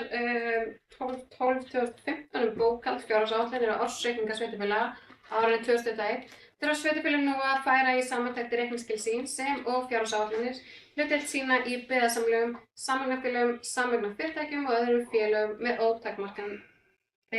ótakmarkaðri ábyrgð. Í tilviki sveitarfélagsins Hveragerðisbæjar á þetta við eftirtalin rekstrarverkefni. Það er Bergrísin byggðasamlag, Brunavarnir Árnessýslu, Héraðsnafn Árnesinga, byggðasafn Árnesinga, Listasafn Árnesinga, BS Héraðsskólasafn Árnesinga, BS Tónlistarskóla Árnesinga og Heilbrigðiseftirlit Suðurlands BS. Áætlanir framangreinda rekstrareininga fyrir árin 23 til 26 rekstur, efnahag og sjóðstreymi liggja ekki fyrir og því hafa áhrif þeirra ekki verið færð í fjárhagsáætlun sveitarfélagsins. Þegar samþykktir fjárhagsáætlanir framangreinda rekstrareininga liggja fyrir á viðeigandi formi fyrirhugað að gerður verði viðauki við fjárhagsáætlun sveitarfélagsins fyrir árin 2023 til 2026. Milli umræðna hafa fulltrúar meirihluta bæjarstjórnar í samstarfi við starfsfólk bæjarins lagt mikla vinnu í að finna leiðir til að lækka álögur á íbúa. Jú, það er líka bara spurning hvort við gefum ekki orðið laust og tökum þetta svona eftir. Það er ekki bara. Jú. Takk fyrir þetta Sandra. Orðið er laust fjárhagsáætlunina. Nú það kveður sér engin ljós, en þá kannski bara klárum við bókunina. Forseti, þá klára ég þetta. Milli umræðna hafa fulltrúar meirihluta bæjarstjórnar í samstarfi við starfsfólk bæjarins lagt mikla vinnu í að finna leiðir til að lækka álögur á íbúa. Það er því ánægjulegt að segja frá því að í fyrirliggjandi tillögum til fjárhagsáætlunar sem liggur hér fyrir til seinni umræðu hafa fasteignagjöld verið lækkuð til hagsbóta fyrir íbúa. Í tekjuforsendu Hveragerðisbæjar þá lækkar fasteignaskattur af húsnæði í A-flokki úr 0,415% í 0,33%. En í fyrri umræðu var gert ráð fyrir að lækka í 0,34%. Einnig er holræsagjaldið lækkað úr 0,155% í 0,145%.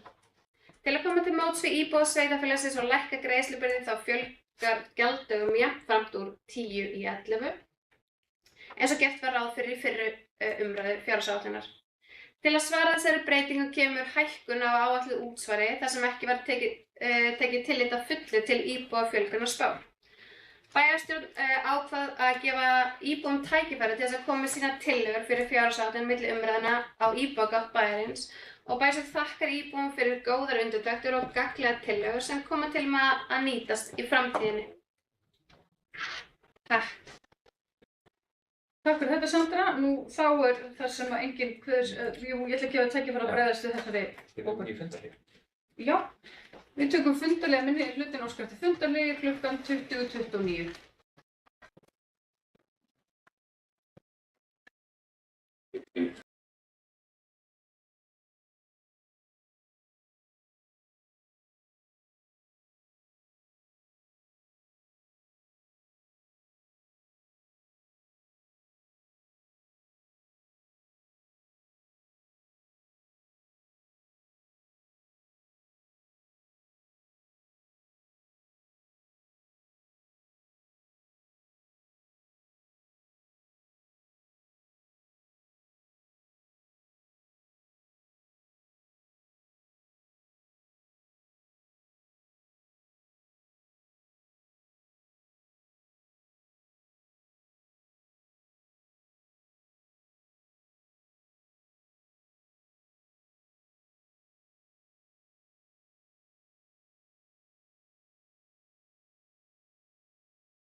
Fundur heldur áfram klukkan 20:51. Sandra, þú var beðin fyrirmálið.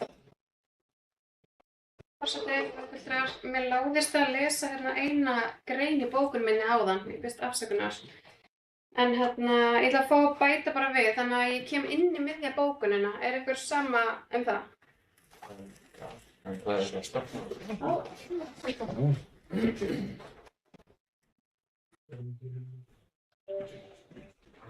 Já, það sem vantaði inn í bókunina kemur hérna einn efnisgrein. Í fyrri umræðu var gert ráð fyrir hækkun 5% umfram verðlag, en með þessum breytingum hækkunin komin niður í 13,46% með sorphirðu, 12,21% án sorphirðu eða 2% umfram verðlag.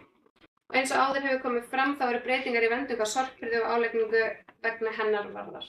Þetta var klausan sem vantaði upp á í bókuninu mínu. Þannig að fyrst afsökunar þessu. Takk. Takk fyrir þetta, Sandra. Voruð þið laust fjárhagsáætlun? Já. Fyrir svörtíma. Forseti, við erum sem að fá að lesa bókun fjárhagsáætlun meirihlutans. Bæjarfulltrúar og D-listans telja að fjárhagsáætlun Hveragilsbæjar fyrir árin 2023 sé metnaðarlaus og fjárfestingaráætlun næstu 4 ára sem O-listinn og Framsókn leggur hér fram sé skammsýn.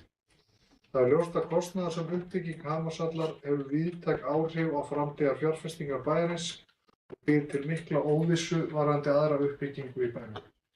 Mikil lántaka virðist vera framundan hjá sveitarfélaginu og þær aðgerðir sem meirihlutinn hyggst fara í varðandi hagræðingu í rekstri eru að mati fulltrúa D-listans illa ígrundaðar og forgangsröðun er ekki eins og best verður á kosið. Fyrst er að rekstraráætlun. Bæjarfulltrúar D-listans lögðu hér fyrir á fundinum fram sína eigin fjárhagsáætlun og bentu á ýmsa hluti sem fulltrúar D-listans telja betur en það. Meðal annars á að lækka í rekstrarframlag til leikfélags Hveragerðis 28% og til Rauða krossins í Hveragerði 54%. Á fjárhagsáætlun virðist ekki vera gert ráð fyrir nefndarlaunum fyrir atvinnumálanefnd og velta því bæjarfulltrúar og D-listan fyrir sér hvort að sú nefnd eigi að vera ólaunuð í sínum störfum. Það er mat bæjarfulltrúa og D-listans að málflutningur meirihlutans í viðkomandi fjárhagsáætlun sé oft á tíðum þversagnarkenndur og má það nefna að þrátt fyrir að meirihlutinn hafi ítrekað talað fyrir því að leggja í áherslu á atvinnumál í sveitarfélaginu má sjá sérstakar útfærslur á því markmiði. Það virðist vera að sumum fyrirtækjum sé gert erfitt fyrir af hálfu meirihlutans og það má til dæmis nefna óhóflega hækkun leigu á gróðurhúsi sem rekstraraðilar í Hveragerði leigja af Hveragilsbæ en hækkunin á milli ára er það bil 26% sem er langt umfram eðlilegar verðlagshækkanir.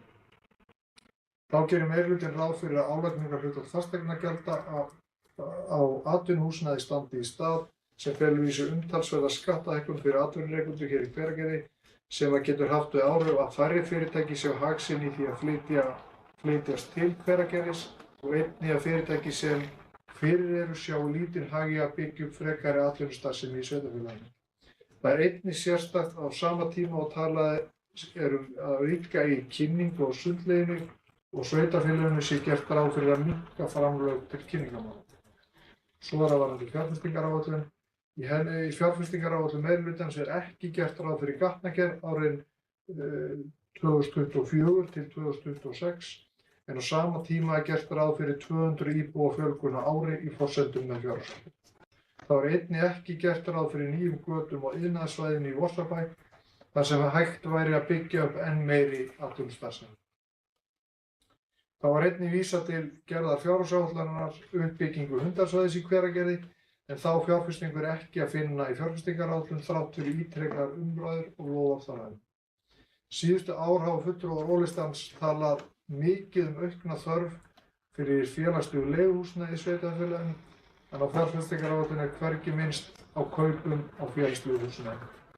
Það er einnig athyglisvert að sjá að það sé ekki gert ráð fyrir malbikun eða viðgerðum á götum á næsta ári sem er slæmt enda þarf ávallt að gæta þess að standa jafnt og þétt að viðhaldi gatna.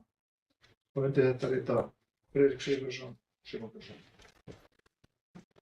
Takk fyrir þetta Sigmar. Sandra, gjörðu svo vel.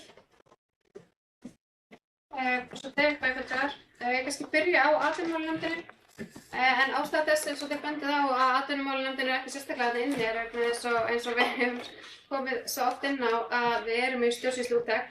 Og það var okkar upplegg að halda þessu svona að svo stöddu og gera breytingar almennt en niðurstöðurnar eru komnar frá, eða þess að tillögurnar eru komnar frá KPMG. Fleiri breytingar verða næsta ári eins og ég kom inn á áðan og þar má nefna með velferðarnefndina erum við að fara að stíga það, taka það í sundur, fræðslumálin og velferð. Erum við að fara að breyta MÍF-nefndinni og setja menninguna undir atvinnumálin, þannig að þetta er allt umræða sem að þarf að taka í kjölfari þessum tillögum frá KPMG og það var einmitt stefnumótunarfundur í grunnskólanum þar sem að bæjarfulltrúum og stjórnendum stofnana í bænum tóku þátt í og það var einmitt verið að velta þessu upp þar. Þannig að en það var ástæðan fyrir því að við ákváðum að halda þessu svona og við leggjum upp með sama fjármagn sem dreifist á þessar nefndir og þegar málin fara að skýrast. En eins og Geir bæjarstjóri kom inn á áðan að það eru tillögur frá KPMG væntanlega á næstu dögum og fyrstu drög skils mér séu að detta í hús. En við lagðum mikla áherslu á að KPMG myndi skila þessum niðurstöðum til okkar á þessu ári og ég bara vona svo innilega að það standist. Við tölum atvinnurekendur og skattahækkun þar. Fasteignamat á atvinnuhúsnæði hækkar jafnskatt eins og á íbúðarhúsnæði. Þannig að við leiðum ef ég fer með rangt mál að þá var það það 17% hækkun. Við erum að lækka hálfræðsagjaldi sem jafnt á bæði atvinnuhúsnæði og íbúðarhúsnæði þannig að það að lækka þar. Þannig að það er alls ekki svo skörp hækkun líkt og Sjálfstæðisflokkurinn vill meina.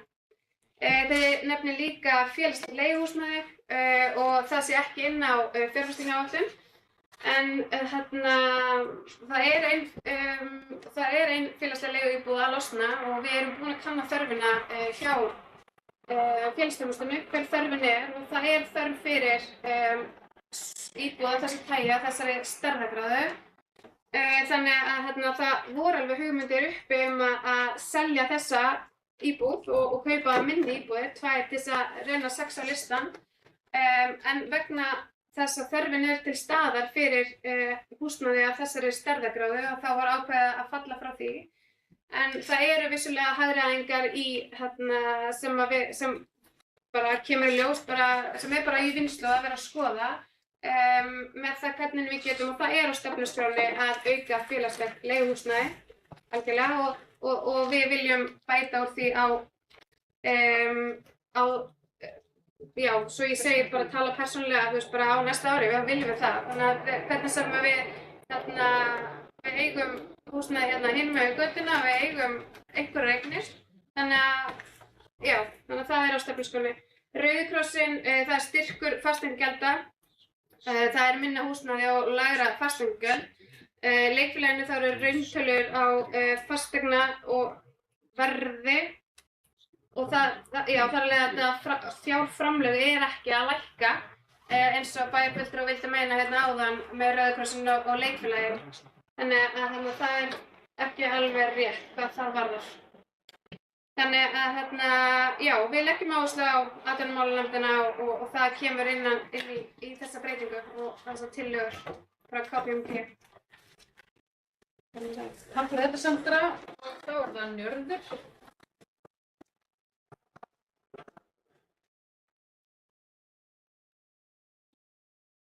Forseti,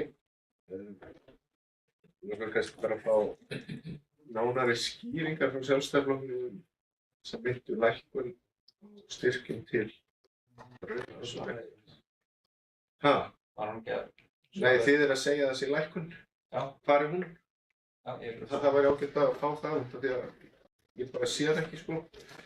Í raun og veru kom Sandra inn á flest sem ég ætla að nefna hér en við erum meðvituð fjölgun að það þurfa að fjölga félagslegu leiguhúsnæði.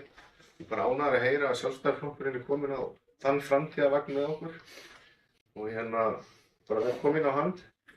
Mjög mikilvægt málefni og það þarf að vera fjölbreytt húsnæði hér og þetta er hluti af því. Og eins og Sandra kom inn á þá sjáum við fyrir okkur að á næsta ári að þá getum við mögulega selt eignir sem er óþarfa bærin eigi sem er til dæmis sem hinum með göttuna og nýtt hagnaðinn í kaup á félagslegu leiguhúsnæði. Já. Takk fyrir þetta Njörður og þá er Friðrik næst á mælendaskrá. Já, forseti, við ræddum þarna skerðingu á framlögum til leikfélagsins og Rauða krossins. Það er nú bara að sjá, ef maður ber saman áætlun 2022 við áætlun 2023, þá lækkar rekstrarframlag undir liðnum rekstrarframlag til leikfélagsins úr 1.250.000 niður í 900.000 krónur og í liðnum Rauði krossin þá lækkar rekstrarframlag úr 700.000 krónur niður í 320.000 krónur. Þetta vakti þetta bara athygli hjá okkur þegar við erum að bera saman áætlunum 2022 og 2023 og þess vegna veltum á þessu fyrir okkur þegar við setjum fram þessa áætlun. Við svo sem bentum á að það væri ekki tímabært að stofna atvinnumálanefndin af því einmitt að skýrsla KPMG væri í vinnslu, úttektin, og það er bara mjög skrítið að setja þá ekki atvinnumálanefndina bara inn á fjárhagsáætlun þrátt fyrir að ég meina það er búið að stofna hana, þetta er hluti af núna sveitarfélaginu og eðlilegt að það sé þá settur einhver peningur í það. Annars þarf að bæta við einhverju viðbóta framlagi. Ég er nú ekki alveg á því að við viljum auka félagslegt húsnæði, ég er nú aðalega að benda á það að það var fyrir. En okkur þykir bara auðvitað skrítið að sjá ekki að það sé gert ráð fyrir kaupum á félagslegu húsnæði þegar einmitt að Njörður talaði mikið fyrir því á síðasta kjörtímabili að sveitarfélag ætti að beita sig fyrir því að kaupa félagslegt húsnæði. Það auðvitað vekur líka upp spurningar hjá okkur hvers vegna það er og svona margt í þessu. En það var að fengust ágætis svör hérna við þessari bókun okkar varðandi leikfélag og Rauða krossinn, varðandi minnkað húsnæði og annað. Þannig að það er ánægilegt þó að það eigi ekki að skerða rekstrarframlagið í greiðslum eða þannig. Takk fyrir þetta Friðrik og þá dæn.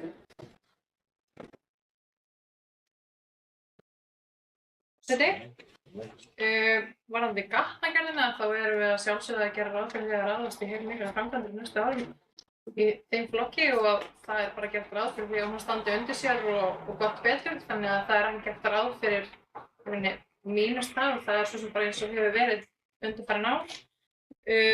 Og svo varðandi hundasvæðið og það er inni fjárfesting í því, það er bara undir öðrum rekstrarkostnaði undir þeirri deild sem það er undir. Það eru 2 milljónir sem eru áætlaðar í úrbætur þar og bara svo að það sé skemmt á því að það þótti okkur mikilvægt eins og hefur komið fram áður að byrja vinnuna varðandi svona skipulag og undirvinnu í atvinnumálanefndinni og koma þessu verkefni á framfæri við þá sem að þið þurfa að sinna og svo er að sjálfsagt að gera breytingar í framhaldinu hver sem það er kunna að vera en þá er þessi vinna komin í farveg. Takk fyrir. Takk fyrir þetta Dagný og þá Friðrik.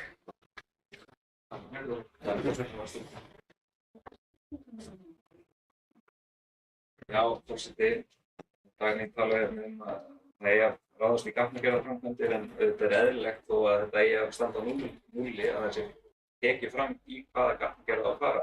Alveg eins og er gert árið 2023, þannig að það er mjög skrítið að það sé ekki haldið síðan áfram næstu ár. Þannig að það sé vitað svona nokkuð með hvaða gatnagerð á að fara í og það sé þetta bara áætlun. Það er eðlilegt að við getum þá séð hvert bærinn er að stefna. Takk fyrir þetta Friðrik og Njörður.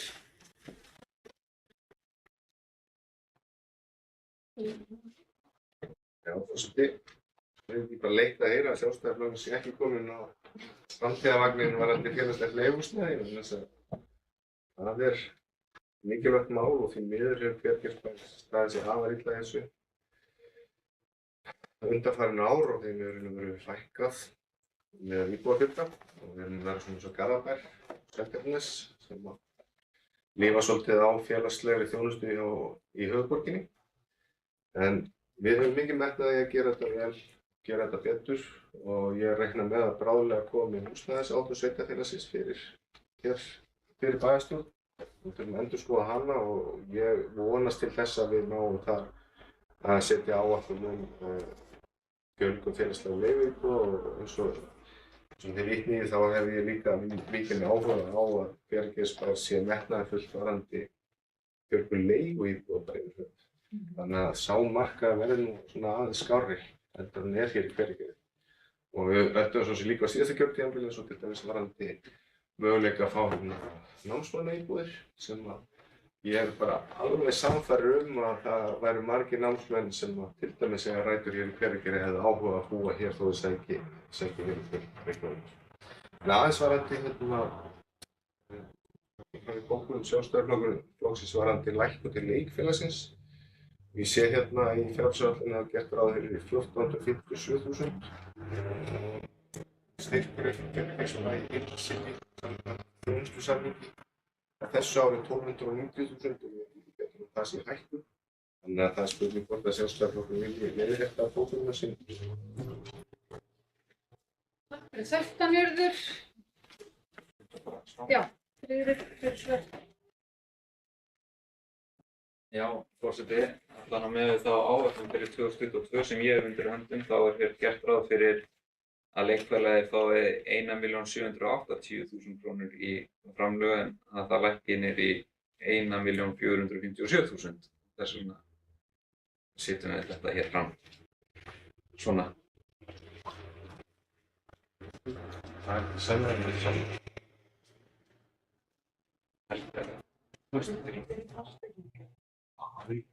Já. Og þau í rauntölur á fasteignagjöldum eru bara mikið lægri en það var í áætlun áður. Þess að við lækka alveg á. Já, þá erum við hérna komið svo þessu og samtal Helgu. Þá heyrist mér nú mælendaskrá vera að tæmast varðandi fjárhagsáætlun Hveragerðisbæjar síðar umræðu árin hérna 2023-2026 og því er það bara ekkert annað í stöðunni heldur en að bera þennan 19. lið upp til samþykktar. Þeir sem að samþykkja fjárhagsáætlun Hveragerðisbæjar árið 2023 til 2026 gefur merki. Þeir sem eru á móti gefur merki, þeir sem sitja hjá gefur merki. Fjárhagsáætlunin er samþykkt með 5 atkvæðum og minnihluti situr hjá. Nú, þá er nú bara eiginlega komið að því að við ætlum að hætta útsendingunni og ég bara ætla að þakka þeim sem heima sitja og hlýta á fundinn, þakka þeim fyrir áheyrnina og ég ætla bara að kasta á okkur kveðju og segja bara gleðilega hátíð ykkur og njótið þið aðventunar og við þá ljúfum útsendingu og lesum fundargerð.